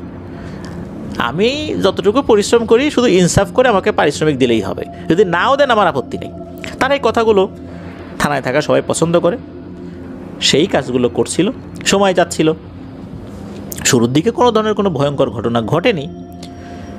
একটা সময় থানায় খবর আসে, এক গ্রামে দুই ভাই, আপন দুই ভাই, বাবার সম্পত্তি নিয়ে বিরোধ করতে করতে একটা পর্যায়ে এসে এক ভাই আর এক ভাইয়ের গলায় ধারালো অস্ত্র দিয়ে কোপ দিয়ে সাথে সাথে মাথা আলাদা করে ফেলেছে। আর যেই গ্রামে এই ঘটনাটি ঘটেছিল সেটা ছিল মানে একদম প্রত্যন্ত এলাকায় থাকা একটা গ্রাম। ওই গ্রামে যাবার জন্য ভালো কোনো রাস্তা তো নাই, ভ্যান যে নিয়ে যাওয়া হবে সেই ভ্যান চলার মতো রাস্তাই পাওয়া মুশকিল। মাটির রাস্তা, সেটাও বেশি চওড়া না, চারপাশে ঝোপ জঙ্গল। ফয়েজউদ্দিন খবর পাওয়ার পর পুলিশের সাথে ভ্যান গাড়িতে কী করলো, বাঁশের চাটাই নিয়ে সেই গ্রামে পৌঁছে গেল। সেই লাশ দেখে ফয়েজউদ্দিন বেশ অবাকই হয়ে যায়। এক ভাই আর এক ভাইকে কিভাবে আঘাত করে শরীর থেকে মাথা আলাদা করে দিতে পারে, তাও সম্পত্তির জন্য। যে ভাই মারা গেল সে ভাই তো আল্লাহর কাছেই চলে গেল, সে তো আর সম্পত্তি দিয়ে কি করবে। আর যে ভাই মারল সেও তো এখন জেলে যাবে, কারাদণ্ড হবে। তাহলে এই সম্পত্তির জন্য এত কিছু, এই সম্পত্তি এখন কে ভোগ করবে? এগুলো চিন্তা করে তার মনটা খারাপ হয়ে গেল। যাই হোক, সে লাশের মাথা এবং বডিটা ওই চাটায় পেঁচিয়ে সে পোস্টমর্টেম করানোর জন্য হসপিটালের দিকে রওনা দিল। ঠিকঠাক মতোই দুপুরের আগেই লাশটা মর্গে পৌঁছে দিল। এখানে একটা বিষয় বলে রাখা ভালো যে হসপিটাল থেকে সেই গ্রামে যেতে প্রায় 15 থেকে 20 কিলোমিটার রাস্তা অতিক্রম করতে হয়, পাকা রাস্তা কাঁচা রাস্তা মিলিয়ে। আর অধিকাংশ রাস্তাটাই ছিল মাটির। প্রতিমধ্যে দূরে দূরে ঘরবাড়ি দেখা যেত, একদম কাছাকাছি ঘরবাড়ি ছিল না আর কি। তো হসপিটালে লাশের সুরতহাল করতে, আদার্স সব ফর্মালিটিস শেষ করতে রাত প্রায় 10টা বেজে যায়। এই লাশ কিন্তু তখন আর এই মাথা কাটা অবস্থাতে ছিল না। ওখানকার যিনি ডোম ছিলেন উনি এটা সেলাই করে মাথাটা লাগিয়ে দিয়েছিলেন ঘাড়ের সাথে আর কি, মানে যাতে করে এটা দাফন কাফন করা যায়। তো এই লাশ ভ্যানে করে ফয়েজউদ্দিন একা একা সেই গ্রামের দিকে যান, কারণ এখন তো আর পুলিশ যাওয়ার দরকার নাই। পুলিশের যা যা কাজ ছিল সেটা তারা শেষ করে ফেলেছেন, লাশটা হস্তান্তর হয়ে গেছে আর কি। তো এখানে একটা কাগজ দিয়ে দেওয়া হয় যে ফয়েজউদ্দিন যেন ওখানে গিয়ে ওইখানকার পরিবারের সদস্যদের কাছ থেকে সাইন নিয়ে নেন যে হ্যাঁ তারা লাশ বুঝে পেয়েছেন। আর এই কাগজটাও যেন এক কপি হসপিটালে আর এক কপি থানায় উনি নিয়ে আসেন। এগুলো একটা ফর্মালিটিস ওই সময় ছিল, ওই সময় প্রেক্ষাপটের কথা বলছি আর কি। ফয়েজউদ্দিন তো লাশ নিয়ে রওনা দিয়েছেন, কখনোই আগে ওইভাবে ভয় টয় পায় নাই। তো উনি তো এই লাশ নিয়ে যাচ্ছেন। হসপিটাল থেকে বেরিয়ে 7 থেকে 8 কিলোমিটার রাস্তা কোনো সমস্যা ছাড়াই উনি ভ্যান চালায় আসছেন। তো একটা পর্যায়ে কিন্তু সেই মাটির রাস্তা চলে আসে গ্রামের ভিতরে, বিভিন্ন জায়গায় ঝোপ জঙ্গল, এরকম জায়গা উনি পার হচ্ছিলেন।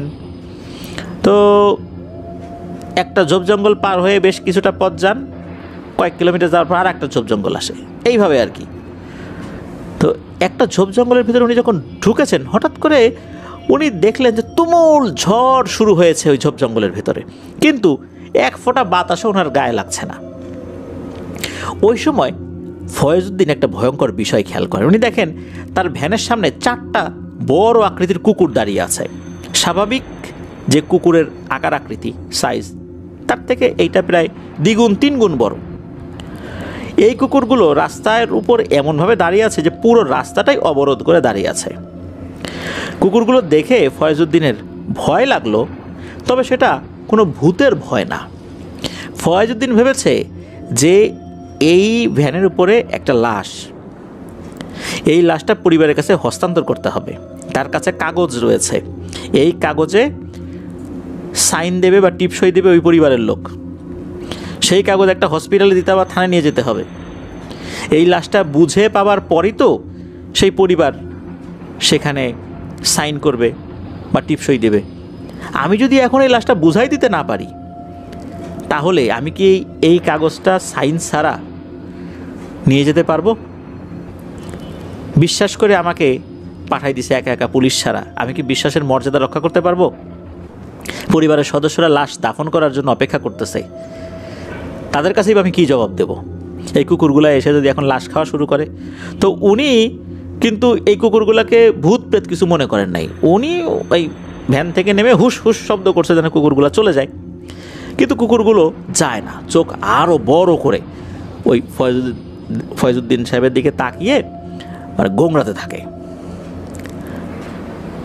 এরপর ফয়েজউদ্দিন বলতে থাকে যে তোরা যাবি না, না দাঁড়া, আমার সাথে পাঙ্গা নেয়ার শাস্তি তোদেরকে দিচ্ছি। রাস্তার পাশেই তো ঝোপ জঙ্গল ছিল, একটা গাছের ডাল ভেঙে নিয়ে ওই কুকুরগুলোকে মারার জন্য যখনই এগিয়ে এসেছে, কুকুরগুলা পালানোর কথা কিন্তু পালায় না। হঠাৎ করে ওই কুকুরগুলোর ভেতর থেকে আর একটা বড় কুকুর সামনে আরও এগিয়ে আসে, এগিয়ে এসে মানুষের মতো কথা বলে ওঠে, ফয়েজউদ্দিন বাঁচতে চাইলে এখান থেকে চলে যা, নাহলে তোর অবস্থাও কিন্তু এই লাশের মতো করে দেবো আমরা এখনই। হঠাৎ করে কুকুরের মুখে মানুষের মতো কথা বলা শুনে ফয়েজউদ্দিন বেশ ভয় পেয়ে যায়। কিন্তু ফয়েজউদ্দিন সাহস করে বলে ওঠে, আমি তো চলেই যেতে চাচ্ছি, তোরাই তো আমার রাস্তা বন্ধ করে দাঁড়ায় আছিস। কুকুরগুলো আবার বলে উঠল, তুই যাবি, তাতে আমাদের কোনো সমস্যা নেই, তুই তোর ভ্যান নিয়ে চলে যা, লাশ যেটা আছে সেটা এখানে ফেলে তুই চলে যা, তোর কিছু করব না।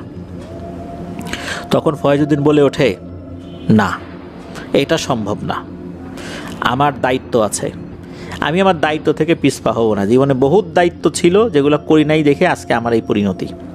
সুতরাং এখন যে দায়িত্ব আমি হাতে নিছি এটা আমাকে করতেই হবে। আমি এই লাশের পরিবারের কাছে হস্তান্তর করবই, দেখি তোরা কি করতে পারিস। এর মধ্যে হয় কি, ওই যে বড় কুকুরটা যেটা, এই কুকুরটা এগিয়ে এসে ফয়েজউদ্দিনের একদম কাছে চলে আসে এবং ভয়ঙ্কর শব্দে গড়গড় করতে থাকে। ফয়েজউদ্দিন বলে ওঠে, কিচ্ছু করতে পারবি না, আমাকে মেরে ফেললেও এই লাশ আমার জ্ঞান থাকা অবস্থায় তোদেরকে টাচ করতে দেব না, সরে যায় এখান থেকে। ফয়েজউদ্দিন ভ্যানের উপর উঠে বসে, ভ্যান চালানো শুরু করে দেয়। ফয়েজউদ্দিন দেখলো কুকুরগুলো পালিয়েও গেল না, তবে রাস্তা থেকে সরে গেল, রাস্তার দুই পাশে দাঁড়িয়ে গেল। ফয়েজউদ্দিন ভ্যান নিয়ে সামনের দিকে আগানো শুরু করলো। তবে পেছন থেকে এমনভাবে ভয়ঙ্কর আওয়াজ শোনা যাচ্ছিল, মনে হচ্ছিল এখনই কুকুরগুলো ভ্যানের উপর হামলে পড়ে এই লাশটা ছিন্ন ভিন্ন করে খেয়ে ফেলবে। সামান্য একটু পথ ফয়েজউদ্দিন এগিয়েছে, হঠাৎ করেই ভ্যানটা একটা জায়গায় আটকে যায়। মনে হচ্ছে ভ্যানটা 1 ইঞ্চিও আগাতে পারছে না। ফয়েজউদ্দিন ভ্যান থেকে নামে। ভ্যান থেকে নামার পর ভ্যানের যে চাকা রয়েছে আশপাশটা ভালো করে দেখলো, চাকা দেখলো যে না, কোনো সমস্যা তো নাই। ভ্যান থেকে নামার পর ভ্যানের পেছনের অংশটা ধরে সামনের দিকে হালকা একটু ধাক্কা দিল। হ্যাঁ, ভ্যানটা এবার সামনের দিকে সরে গেল। এরপর আবার ফয়েজউদ্দিন ভ্যান চালিয়ে সামনের দিকে আগাচ্ছে। ফয়েজউদ্দিন ভয় পেয়েছে, তবে সে তার দায়িত্ব থেকে কিন্তু এতটুকু পিছপা হয়নি, কারণ ফয়েজউদ্দিন তো অনেকটাই পরিবর্তন হয়ে গিয়েছে। ফয়েজউদ্দিন ভ্যান চালাচ্ছে আর মাঝে মাঝে পেছনে তাকাচ্ছে যে ওই জিনিসগুলো আসছে কিনা, তবে সেগুলো এখন ওভাবে দেখা যাচ্ছে না। মনে হয় ওই কুকুরগুলো চলে গেছে। অনেক দূরে কিছু ঘরবাড়ি আছে, তবে তারা যে গভীর ঘুমে বিভোর হয়ে আছে তা বোঝা যাচ্ছে। আর ভ্যান গাড়ির উপরে এক ধরনের হঠাৎ করে আওয়াজ হচ্ছে। অনেক সময় হয় কি, উপরে যদি কোনো কিছু থাকে, নড়াচড়া করার কারণে এক পাশে চলে যায় কোনো জিনিস, আবার ও পাশে চলে আসে, এরকম এক ধরনের খসখস আওয়াজ হয় না, ওরকম আওয়াজ হচ্ছে। এছাড়া আর কোনো শব্দ নাই, আর রাস্তায় তো কোনো মানুষই নেই। ফয়েজউদ্দিন আল্লাহর নাম নিতে নিতে জঙ্গলের এরিয়াটা ক্রস করে ফাঁকা মাঠের একটা রাস্তায় চলে আসে, মানে আশেপাশে ফাঁকা। ওই দিন ফয়েজউদ্দিনের কাছে কোনো আলোর ব্যবস্থা ছিল না। অন্যদিন সে 3 ব্যাটারির একটা টর্চ লাইট সবসময় সাথে নিয়ে যেত, কিন্তু দিনের বেলা সে বের হয়েছে তো লাইট আনার প্রয়োজন মনে করেনি। সে বুঝতেও পারেনি তার কত দূর যেতে হবে, যার কারণে ওই দিন তার কাছে লাইট ছিল না। তবে রাস্তাটা বেশ পরিষ্কার ছিল, চাঁদের আলো যতটুকু ছিল তাতে তার চলতে খুব একটা অসুবিধা হচ্ছিল না। এই ফাঁকা রাস্তায় জায়গায় জায়গায় ছোট ছোট কালভার্ট ছিল, অর্থাৎ ছোট ছোট ব্রিজ ছিল। এমন একটা ছোট কালভার্ট বা ব্রিজের কাছে চলে আসে, এটা একটু উঁচু। এটার কাছে আসলে ব্রিজের উপরের অংশ দেখা যায় না, এমন একটা অবস্থা আর কি, এতটা উঁচু। তো উনি তো অনেক কষ্ট করে ব্রিজটার উপরে উঠছেন ভ্যান নিয়ে। যখন উঠে আবার নিচের দিকে নামবেন, মানে ঢালুর দিকে নামবেন, উনি দেখেন একজন বৃদ্ধ মহিলা হাতে একটা পুটলির মতো কিছু একটা আছে, রাস্তার এক সাইড ধরে হেঁটে যাচ্ছে, সাদা কাপড় পরা। তো ওই মহিলা হেঁটে যাচ্ছে, ফয়েজউদ্দিন তো উনি ওনার মতো করে ভ্যান চালাচ্ছে। দেখা গেল ওই মহিলা হেঁটে যাচ্ছে, মহিলার হাঁটা থেকে তো ভ্যানের গতি কিছুটা হলেও বেশি হবে। ফয়েজউদ্দিন খেয়াল করলো ওই মহিলা যে গতিতে হাঁটছে তার থেকে কিন্তু ভ্যান জোরে চললেও মনে হচ্ছে মহিলা একদম ভ্যানের পাশাপাশি হেঁটে যাচ্ছে। মহিলার হাঁটার স্পিড কিন্তু বাড়ে নাই, কিন্তু কেন জানি ভ্যানের পাশেই সে রয়েছে। এরকম ফাঁকা রাস্তায় এত রাত্রে একজন বয়স্ক মহিলাকে দেখে ফয়েজউদ্দিন কিছুটা অবাক হয়েছে। চিন্তা করেন হয়তোবা কোথাও গিয়েছিল, আসছে রাত হয়ে গেছে। এইভাবে ফয়েজউদ্দিন কিছুটা স্বস্তি পেল। মহিলাটার কাছে জিজ্ঞেস করলো, যে চাচি এত রাত্রে কোথায় গিয়েছিলেন? উত্তরে ওই মহিলাটা স্বাভাবিকভাবেই বলল যে গেছিলাম তো মেয়ের বাড়িতে বেড়াইতে, আসতে অনেক রাত হয়ে গেছে। মহিলাটার চেহারা দেখা যাচ্ছে না, মাথায় ঘোমটা দেওয়া ছিল, ঘোমটাটা সামনের দিকে ঝুঁকে থাকার কারণে চেহারাটা স্পষ্টভাবে দেখা যাওয়ার কোথাও না। তো ফয়েজউদ্দিন ওই মহিলার উদ্দেশ্যে বলল যে চাচি, আপনি চাইলে ভ্যান গাড়িতে উঠতে পারেন, আপনার বাড়ির কাছে নেমে যাবেন। এই কথাটা বলার সাথে সাথেই নাকি ওই মহিলা চট করে ভ্যান গাড়ির পেছন দিকে গিয়ে বসে পড়লো, উল্টো দিকে ঘুরে আর কি। তো ভ্যানের পেছন সাইডটা যেটা, এটা কিন্তু উল্টো দিকে ঘুরেই বসতে হয়।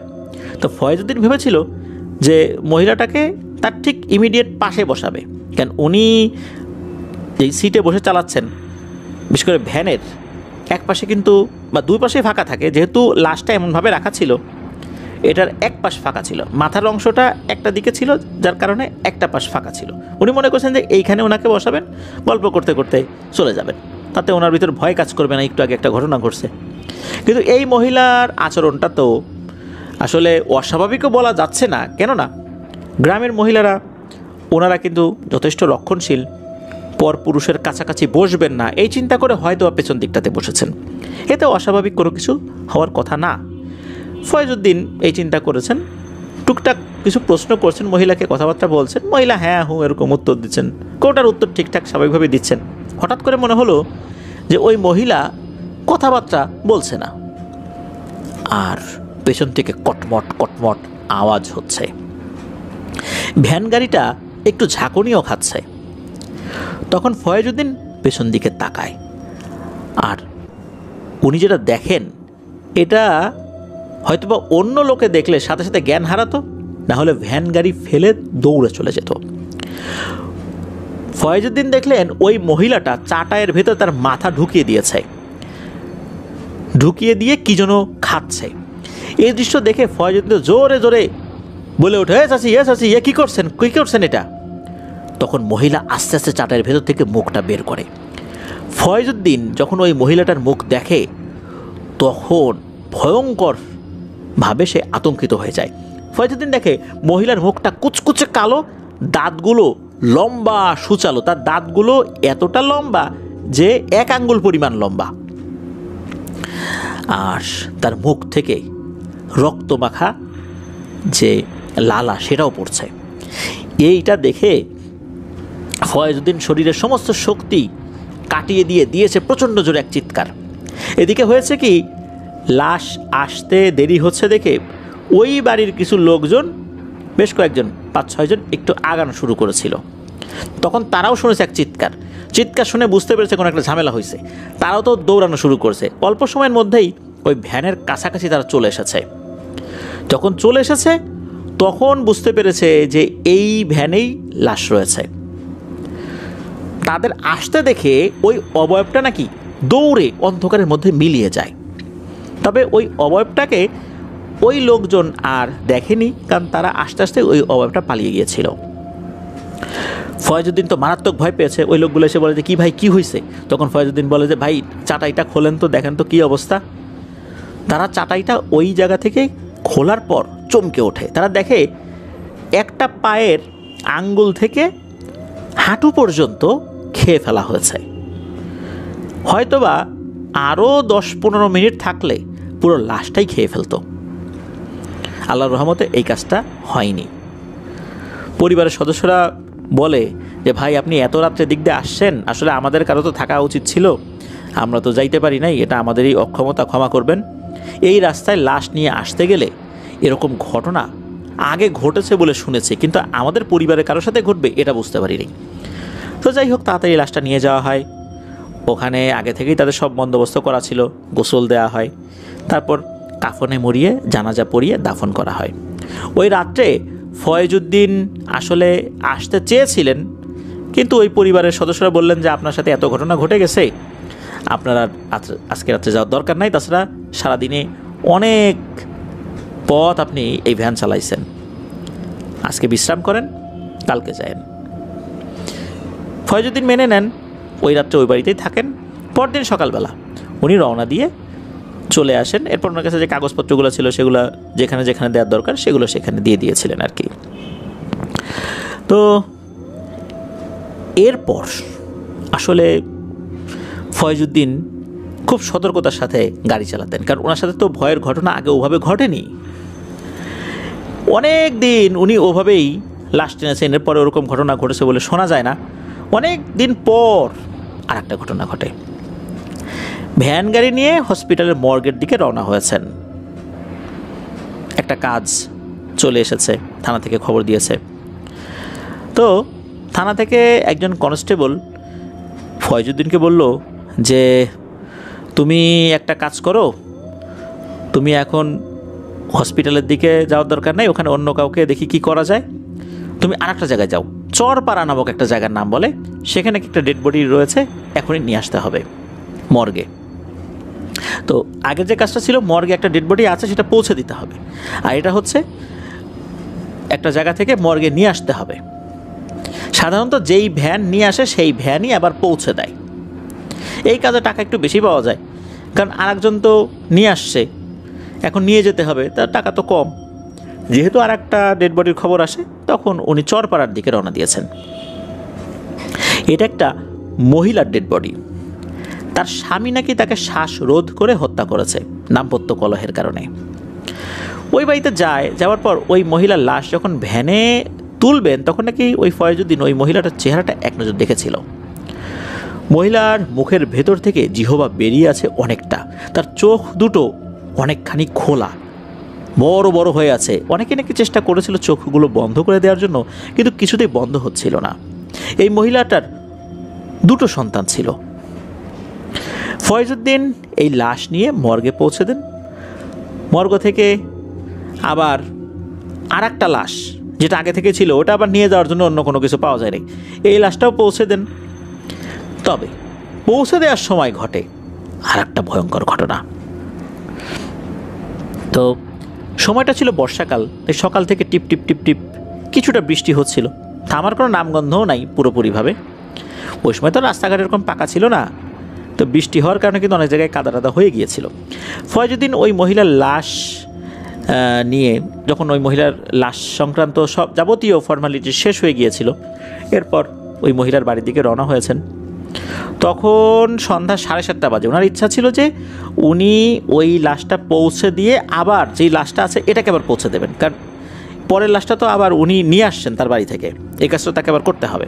সন্ধ্যা 7:30 বাজে তো, আর খুব বেশি দূরেও ছিল না ওই মহিলার বাড়ি, মানে যেই লাশটা নিয়ে বের হয়েছেন হয়তো বা কয়েক কিলোমিটার দূরে, ম্যাক্সিমাম 2 কিলোমিটার এরকম।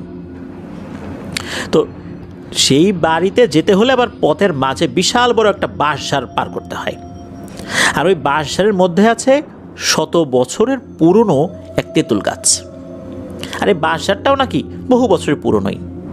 কথিত আছে এখানে অনেকেই নাকি ভয় পেয়েছেন, আর এখানে যে ভয় পেয়েছেন এটা তো আর এই ফয়জুদ্দিন জানে না। ফয়জুদ্দিন তো লাশ নিয়ে রওনা দিয়েছে। এখন কথা ছিল যে লাশের আত্মীয় স্বজন নাকি কাছাকাছি এসে অপেক্ষা করবে। এখন কতটুকু কাছাকাছি এসে অপেক্ষা করবে এটা তো ফয়জুদ্দিন জানতেন না। উনি ধারণা করেছিলেন যে হয়তোবা 1 কিলোমিটার গেলেই পাবো, বাকি 1 কিলোমিটার হয়তোবা তাদের সাথে যাব। এদিকে উনি 1 কিলোমিটার পার হয়ে গেছেন, লোক তো আর আসে না, তো উনি আগাচ্ছেন। উনি যখন আগাচ্ছেন তখন এই বাঁশঝাড়ের কাছাকাছি দেখতে পেলেন কিছু লোক দাঁড়িয়ে আছে, মানে বাঁশঝাড়ের আগেই কিছু লোক দাঁড়িয়ে আছে। তখন উনি বুঝতে পারলেন যে এই লোকগুলো লাশের আত্মীয় স্বজনই হবে। উনি কিছুটা সাহস পেলেন, ঠিকঠাক মতোই ওই বাঁশঝাড় পার করে লাশটা বাড়িতে পৌঁছে দিলেন। তখন রাত 9টার মতো বাজে। এখন একই পথ দিয়ে তাকে আবারও যেতে হবে, ওই যে মর্গে আর একটা লাশ আছে সেটা আবার তার বাড়িতে পৌঁছে দিতে হবে, যেই লাশটা উনি প্রথমে নিয়ে এসেছিলেন। 2 সন্তানের জননী, যাকে তার স্বামী শ্বাসরোধ করে হত্যা করেছে, এই লাশটা আবার তার বাড়িতে পৌঁছে দিতে হবে। এই জন্য তার কাজ তো ছিল, তাড়াতাড়ি তাকে আবার চলে যেতে হবে। এখন এই রাস্তা সম্পর্কে তো গ্রামের লোকজনের ধারণা আছে, ফয়জুদ্দিনের তো কোনো ধারণা নেই। উনি ওই রাস্তাতেই রওনা শুরু করেছেন, গুনগুন গান গাইতে গাইতে। যখন ওই বাঁশঝাড়ের ভিতরে ওই তেঁতুল গাছটার ওখানে ঢুকেছেন, তখন তো ওখানে অন্ধকার থাকবে, এটাই স্বাভাবিক। তখন উনি একটা ভয়ঙ্কর দৃশ্য দেখেন। উনি দেখেন যে 2টো পা, একটা পা বাঁশঝাড়ের উপর আর একটা পা মনে হচ্ছে অন্য কোনো গাছের উপরে, অনেক উঁচু, কত উঁচু উনি ঠিক বুঝতে পারছেন না এই অবয়বটা। উনি বুঝতে পারলেন যে এই 2 পায়ের মাঝখান দিয়ে এখন যে যাব, বিভিন্ন সময় গল্পে শুনেছেন যে এই 2 পায়ের মাঝখানে যেতে গেলে এরা পিষে মেরে ফেলে। উনি তখন চিন্তা করলেন যে একটু অপেক্ষা করি, যদি এটা সরে যায় মনে মনে যা দোয়া দুরুদ জানেন পড়ছেন, তখন ঘটে এক ভয়ঙ্কর ঘটনা। হয় কি, এই যে যেই অবয়বটা, বিশাল দেহী অবয়বটা, বিশাল উচ্চতর অবয়বটা যে দাঁড়িয়েছিল, এ কী করে, সে শরীরটাকে বাঁকিয়ে মাথাটা ফয়েজউদ্দিনের কাছে নিয়ে আসে। মানে আমরা যখন রুকুর হালতে যাই, রুকু থেকেও যদি আরেকটু ঝুঁকে পড়ি, তো ওই অবয়বটা এরকম ঝুঁকে পড়ে মাথাটা ফয়েজউদ্দিনের সামনে নিয়ে আসে। ফয়েজউদ্দিন দেখে বিকট এক চেহারা, বিশাল এক মাথা। ওই অবয়বটা ফয়েজউদ্দিনকে দেখে বিকট শব্দে প্রথমে হেসে দেয়। এরপর ফয়েজউদ্দিনকে বলে, কিরে কই যাস? অনেকক্ষণ ধরে অপেক্ষা করতেছিলাম, যখন লাশটা দিক দিয়ে নিয়ে গেল দিনের বেলা, তখন তো আর কিছু করতে পারি নাই। অপেক্ষা ছিলাম লাশটা কখন রাতের বেলা এদিক দিয়ে আসবে, তখনও কিছু করতে পারলাম না। এই লোকগুলা এখানেই দাঁড়ায় থাকলো। এখন ওই লোকগুলো তো বাড়ি চলে গেছে। সারাদিন আমি অপেক্ষা করলাম, লাশটা খাইতে পারলাম না। এখন ওই লোকগুলোকেও পাচ্ছি না। যেহেতু তুই ভ্যান চালাইছিস, তোকে ধরছি, তোকে আর সারাসারি নেই, তোর উপর আমি শোধ নেব এই লাশ না খাওয়ার।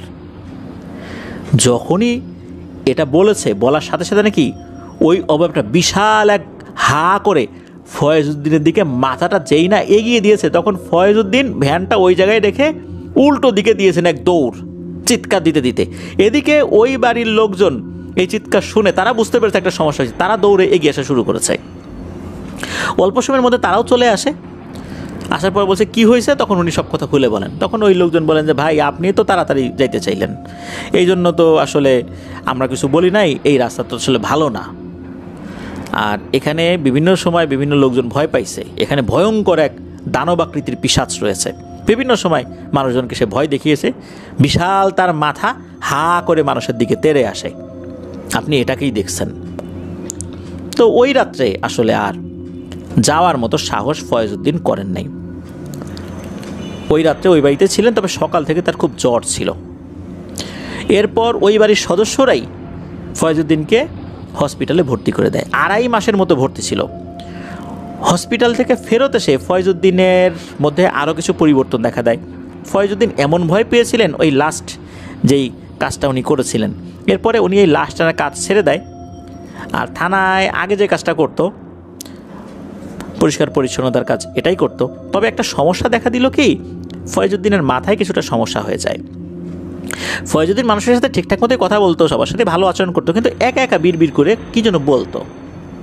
অনেকেই বলতো যে ফয়েজউদ্দিন ওই রাত্রে ভয় পাওয়ার কারণে পাগল হয়ে গেছে। কেউ কেউ আবার বলতো দীর্ঘ 2.5 মাস হসপিটালে থাকার কারণে তাকে যে মেডিসিনগুলো দেওয়া হয়েছিল, এই মেডিসিনের কিছু ওভারডোজ দেওয়া হয়েছিল, যার কারণে এটার একটা পার্শ্ব প্রতিক্রিয়া হওয়ার কারণে তার মাথায় এরকম সমস্যা হয়েছে। ফয়েজউদ্দিন পাগল ছিল না। পাগল যে কেউ বলবে এরকম আসলে আচরণও সে খুব একটা করতো না, শুধু ওই একা একা কিছু কথা বলতো, এই আর কি। আর ফয়েজউদ্দিন থানায় পরিষ্কার পরিচ্ছন্নতার পাশাপাশি সে তখন ভ্যান চালাতো, ভ্যানে এমনি লোক টানতো, কিন্তু সমস্যা হইতো কি, যে মানুষ তাকে খুব ঘৃণা করতো। সে লাশ টানতো, একটা সময় সে এরকম নেশা করতো, তাতে নিয়ে মানুষ ওইভাবে কোনো রিয়্যাক্ট করতো না। তবে সে যে লাশ টানতো, এই কারণে মানুষ তাকে খুব তুচ্ছ তাচ্ছিল্য করতো। কোনো জায়গা যদি সে চা খেতে যেত, তার পাশে কেউ বসতো না। সে যদি কোনো কাপে চা খেত, ওই কাপে কেউ চা খেতে চাইতো না, যার কারণে ওই চায়ের দোকানদারও ফয়েজউদ্দিনকে টাকার বিনিময়েও চা বিক্রি করতে অস্বীকৃতি জানাতো।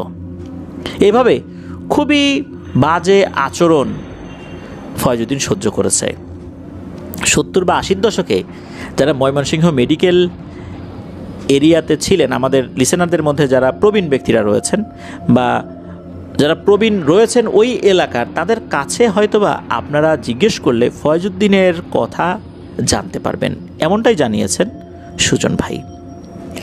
তো ফয়েজউদ্দিন জীবিত নাই, উনি মারা গেছেন। এভাবে ওনার জীবনটা পার হয়ে গেছে। তবে শেষ জীবনে উনি কোনো ধরনের কোনো অবৈধ কাজ, কোনো নেশা জাতীয় দ্রব্য, জুয়া খেলা এর ভিতরে ছিলেন না। উনি স্বাভাবিকভাবেই মারা গেছেন। লাশ হওয়ার পরে টানেন নাই, যেহেতু ভয় পেয়েছিলেন, থানার থেকেও এই বিষয়ে তাকে আর জোরাজুরি করা হয়নি। ফয়েজউদ্দিন থানার পুলিশদের সহানুভূতি, ভালোবাসা এর মাধ্যম দিয়েই আল্লাহর রহমতে আবার একটা ভিন্ন জীবনে ফেরত এসেছিলেন। যদিও বা ভয় পাওয়ার কারণে লাস্ট টানার কাজটা উনি আর করতে পারেন নাই, তবে বাকি জীবনটা উনি এভাবেই কাটিয়ে দিয়েছিলেন। এটাই ছিল ঘটনা। প্রিয় লিসেনার্স, শুনলেন ঘটনা ফয়েজউদ্দিন সাহেবের। তো আসলে অনেক সময় দেখা যায় যে মানুষের সহানুভূতি, ভালোবাসা কারো জীবনকে পরিবর্তন করে দিতে পারে, যেটা ফয়েজউদ্দিনের বেলায় হয়েছিল। ফয়েজউদ্দিন জীবিত নেই, কিন্তু এমন অসংখ্য ফয়েজউদ্দিন কিন্তু আমাদের আশেপাশে রয়েছে। আমাদের সহানুভূতি পারে তাদের জীবনকে পরিবর্তন করে দিতে। আল্লাহ আমাদেরকে কবুল করুন, যেন আমাদের সহানুভূতির কারণে কারো জীবনের পরিবর্তন হতে পারে। এটাই হতে পারে আমাদের নাজাতের উসিলা। প্রিয় লিসেনার্স, এখন আমরা আমাদের এবারের এপিসোডের শেষ ঘটনা শেয়ার করব। এই ঘটনাটিও সুজন ভাই আমাদেরকে পাঠিয়েছেন।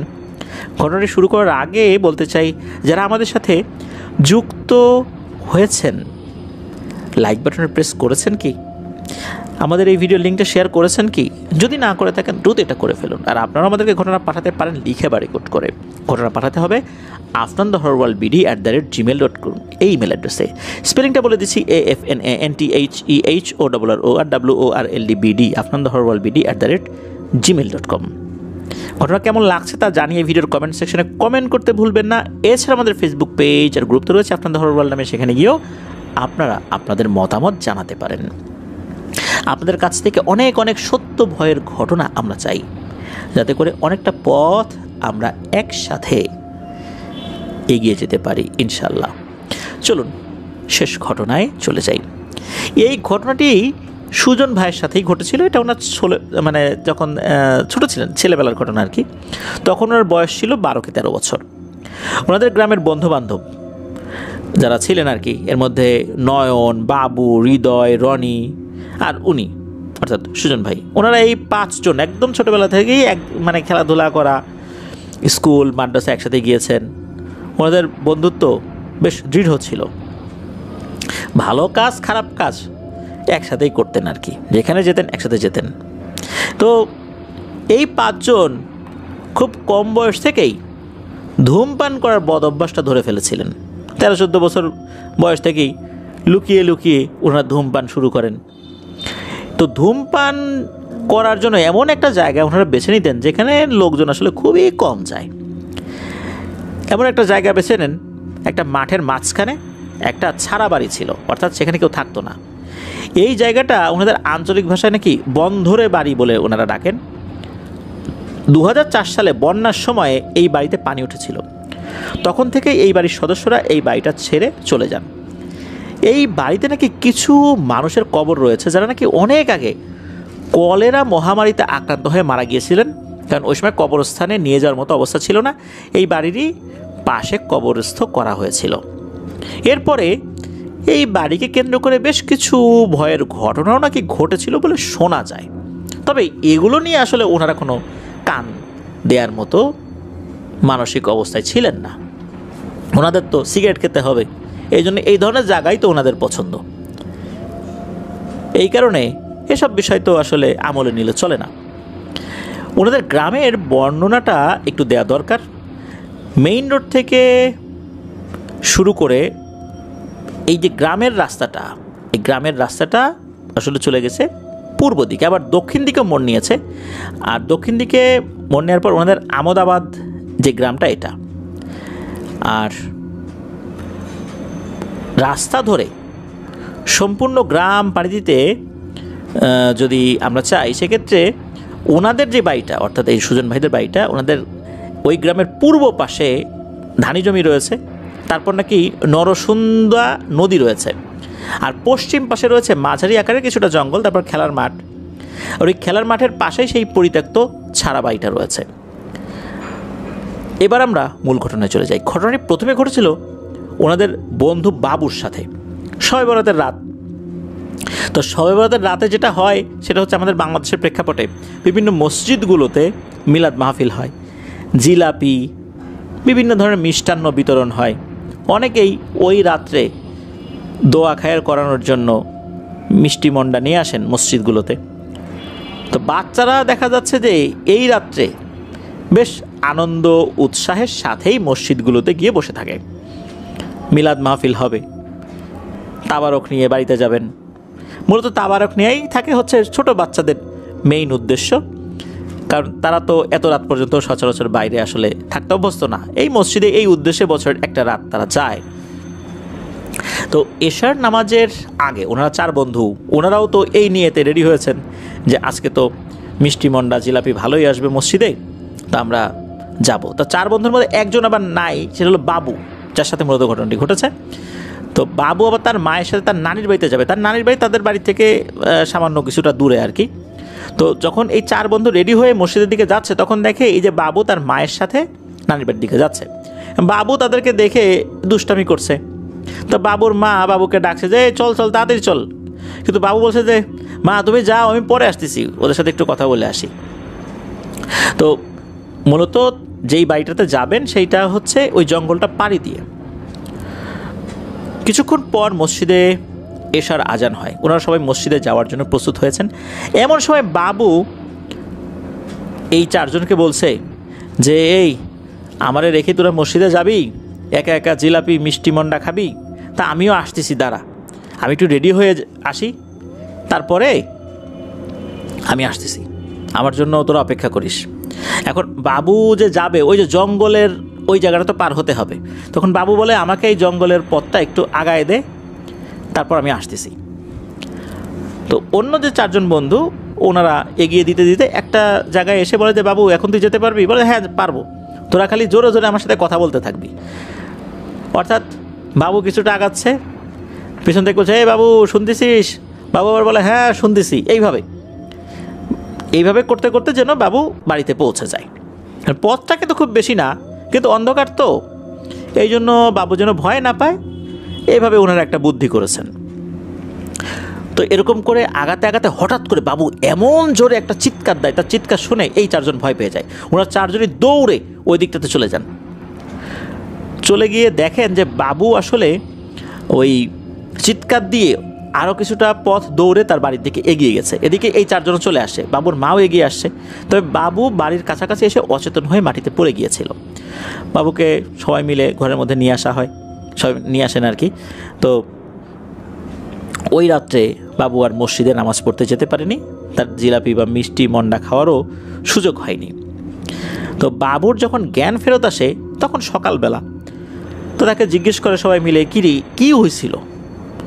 তখন বাবু বলে, এই 4 জনকেই বলে, তারাও তো সকালে আসছিল আর কি, ওরা শোনে যে বাবু বলছে যে তোরা তো পিছনে দাঁড়াইছিলি, আমি তো আগাচ্ছিলাম, হঠাৎ করে আমি একটা ভয়ঙ্কর জিনিস দেখি। আমি দেখি যে এই জঙ্গলের শেষ প্রান্তে, অর্থাৎ আমার বাসার কাছাকাছি একটা শেওড়া গাছ আছে। এই শেওড়া গাছের দিকে যখন আমার নজর গেছে তখন দেখি এর একটা ডালে 2টা সাদা কাপড় পরা কি যেন বসে আছে।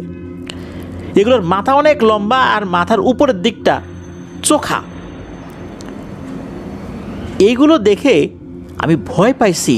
তবে আমি পাশ কাটিয়ে যখনই চলে যেতে চাচ্ছিলাম তখন হয় কি, এই একটা অবয়ব শুরুতে সে আমার দিকে ঘুরে তাকায়, আমি ওদের দিকে তাকায় তাকায় পথ চলতেছিলাম। যখন একটা অবয়ব ঘুরে তাকিয়েছে আর একটা অবয়ব ঘুরে তাকায়, এদের মুখগুলো ছিল এমন ভয়ঙ্কর, চোখগুলো ছিল লাল টকটকে। এটা দেখে আমার শরীর অবশ হয়ে যায়, আমি আর আগাতে পারতেছিলাম না ওইভাবে। তারপরও সামান্য একটু আগাতে পারছি, চিৎকার দিছি, আর এরা আমার দিকে তাকিয়ে খুবই বাজেভাবে হেসে দেয়। হাসিটা এত ভয়ঙ্কর ছিল, এটা দেখলে কেউ সহ্য করতে পারবে না। আর এই হাসির শব্দটা এটা মানুষের গলার আওয়াজও না, এটা ছিল ইঁদুর যদি ডেকে ওঠে কেমন চিক চিক চিক চিক শব্দ করে, ওই রকম শব্দের হাসি। তো এটা ছিল তো বাবুর সাথে ঘটে যাওয়া ঘটনা। এই ঘটনার বেশ কিছুদিন পর ওনারা 5 বন্ধু, অর্থাৎ বাবুও ছিল সেখানে, এই 5 বন্ধু মিলে ধূমপান করার জন্য সেই যে মাঠের মাঝখানে ছাড়া বাড়ি ওইখানে গিয়েছেন। সেখানে খুব গোপনে চুপি চুপি ওনারা যেতেন, যাতে কেউ না দেখে। যদি কেউ দেখে তাহলে তো বাড়ির লোকজনের কাছে নালিশ যাবে, আর বাড়ির লোকজন তো দেবে বেধড়ক পিটানি যে এই বয়সে এসে সিগারেট খাওয়া শিখে গেছে। তবে ওখানে যাওয়ার পর তারা বেশ আয়েশ করেই সিগারেট খেতেন। তারা মুখ দিয়ে টান দিতেন, নাক দিয়ে ধোঁয়া বের করতেন, তারা মনে করতেন এটাই সিগারেট খাওয়া। তো যাই হোক, ওই ছাড়া বাড়িতে বেশ কিছু বড় বড় গাছও ছিল, যেমন রেন্টিকরই গাছ, কদম গাছ, আম গাছ, আরেক ধরনের গাছ আছে এটাকে ওনারা মেরা গাছ বলে আর কি। তো আমি জানি না এই মেরা গাছ আসলে জিনিসটা কি। তো ওনারা কী করতেন, এই মেরা গাছের উপরে নাকি ধূমপান করতেন। ওনাদের ওই অঞ্চলে মেরা গাছ বলে, এই গাছ নাকি কিছুটা হিজল গাছের মতো হবে। এই গাছে এক ধরনের ফল হয়, এই ফলগুলো গোল গোল। এই দুইটা ফল কোনো চোখা জিনিসের দুই মাথায় যদি লাগিয়ে দেওয়া হয়, এইটা গাড়ির মতো কাজ করে, মানে এটা দিয়ে গাড়ি বানানো যায়। একটা লাঠির দুই মাথায় দুইটা ফল ঢুকিয়ে দিলে, এটা যদি এরকম আরও দুইটাও করা যায়, এর উপরে একটা গাড়ির মতো শেপ তৈরি করে দিলে একটা গাড়ি হয়ে যায় আর কি, এরকম। তো এটা নিয়ে ওনারা অনেক খেলা করতেন আর কি। এদিকে ওনারা এমনভাবে যেতেন যাতে আশেপাশের লোকজন না দেখে, যদি দেখে ফেলে তাতে ওনাদের কুকর্মের কথা জানিয়ে দেবে আর শক্ত পিটুনি খেতে হবে। তো ওনারা তো ওই গাছে উঠেছেন, একের পর এক সিগারেট ধরাচ্ছেন, আড্ডা দিচ্ছেন। আড্ডা দিতে দিতে সন্ধ্যা ঘনিয়ে আসে। মাগরিবের আজান অবশ্য তখনও হয়নি, তবে কিছুক্ষণের মধ্যে মাগরিবের আজান হবে এমন একটা সময়। হঠাৎ করে হয় কি, এই যে বাবু দ্রুত গাছ থেকে নেমে বাড়ির দিকে হাঁটা দিল। তো ওনারা গাছের উপর থেকে জিজ্ঞেস করলেন, আরে বাবু কী হয়েছিস, মানে কী হয়েছে রে, চলে যাচ্ছিস কেন? বাবু কোনো কথা বলে না। ওনারা তো একে অপরের দিকে তাকাচ্ছেন, কী রে ওইভাবে চলে গেল কোনো কথাবার্তা ছাড়াই, করো নাকি? এরপর আর একজন কী করলো, বলে যে আচ্ছা ও গেছে ওর চিন্তা বাদ দে, হয়তো বা কোনো কারণে মন খারাপ করছে বা বাড়ির কোনো একটা কথা মাথায় আসছে, ও চলে গেছে, আমরা তো একটু পরে চলে যাব, নে আর একটা বিড়ি ধরা।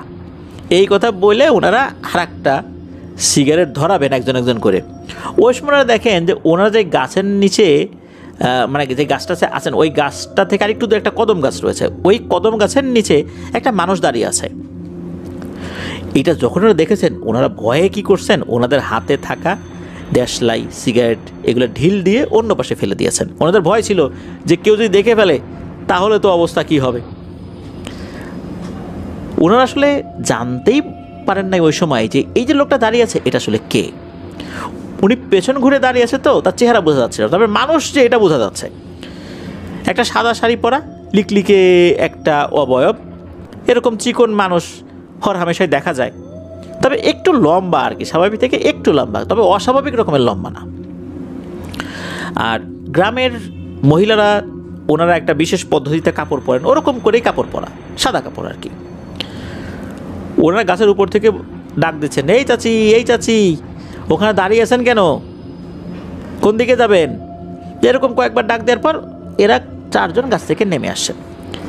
তো কাছে গিয়ে বলতে ওই অভাবটা তো পেছন ঘুরে দাঁড়িয়ে আছে, 10-15 হাত দূরে গিয়ে বলছেন যে ও চাচি কোথায় যাবেন?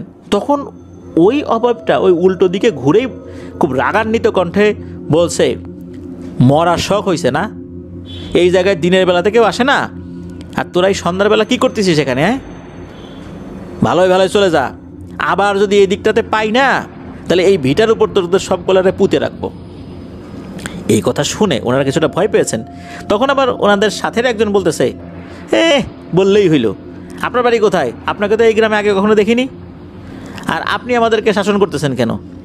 আপনার প্রয়োজনে আপনি জানতো, আপনি আপনার রাস্তা মাপেন, এটা আমাদের গ্রাম, আমরা এখানে খেলাধুলা করি, আমরা যেখানে খুশি সেখানে যাব, আপনার কি?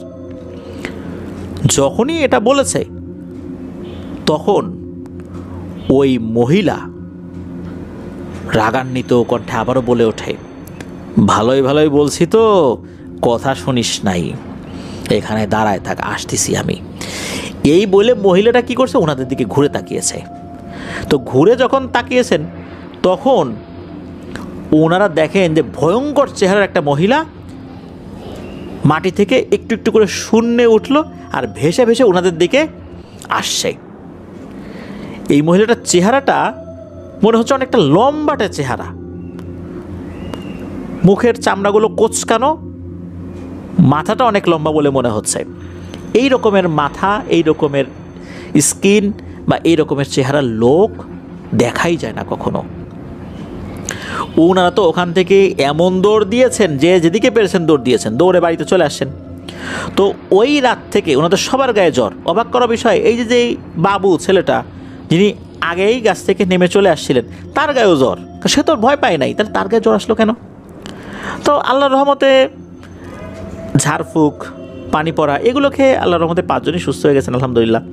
এরপর বাবুকে জিজ্ঞেস করা হয়েছিল যে সেদিন কেন সে একা একা ওভাবে চলে আসলো।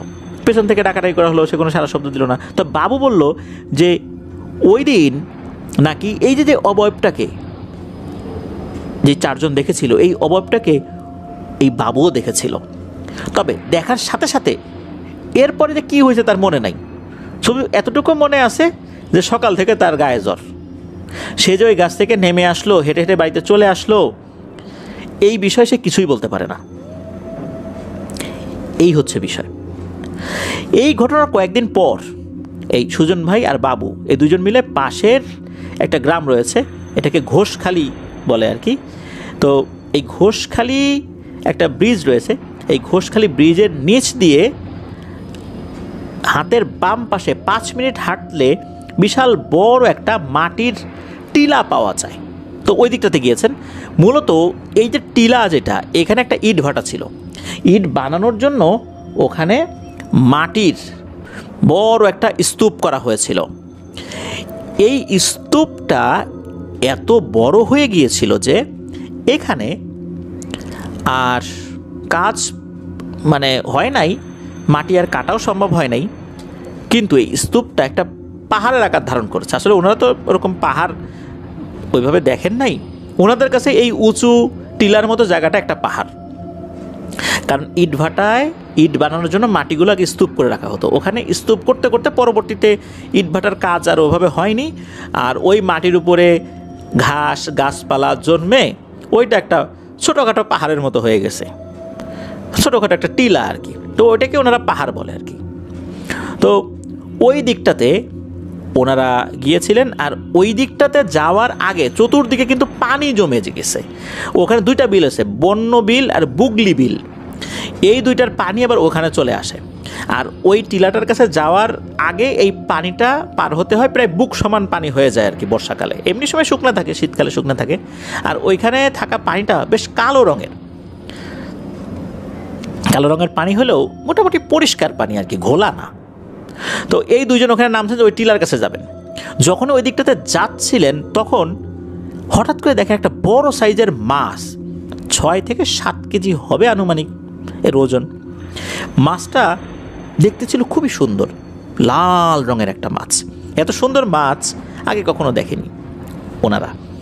মাছটা এরকম যে এই কার্প জাতীয় মাছ থাকে না কিছু, এরকম। আবার দেখা যায় গোল্ড ফিশ টাইপের মাছ, মনে হচ্ছে ওই টাইপের কোনো একটা মাছ, তবে এত বড়। এরকম মাছ আগে যেহেতু কখনো দেখেন নাই, এটা দেখার সাথে সাথে মনে হলো যে এটাকে ধরি। এদিকে মাছ ধরার মতো ওরকম কোনো জিনিস তো ওনার কাছে নাই। এদিকে ওনারা আরও একটা জিনিস দেখেন যে এই যে 2জন মানুষ যাচ্ছে, পানিতে নড়াচড়া হচ্ছে, এই মাছটা কিন্তু কোথাও যাচ্ছে না, ওখানেই আছে। এই 2জনের লোভ চেপে যায় মাছটাকে ধরার জন্য। ওনারা মাছটাকে ধরার চেষ্টা করছেন। মাছটাকে ধরার জন্য এই সুজন ভাইয়ের বাবু ঝাঁপিয়ে পড়েছেন, অনেক চেষ্টা করছেন, মাছটাকে ধরেনও। কীভাবে যেন মাছটা বেরিয়ে যায়। শুকনো কাপড় তো ভিজাই ফেলছেন আরও আগেই।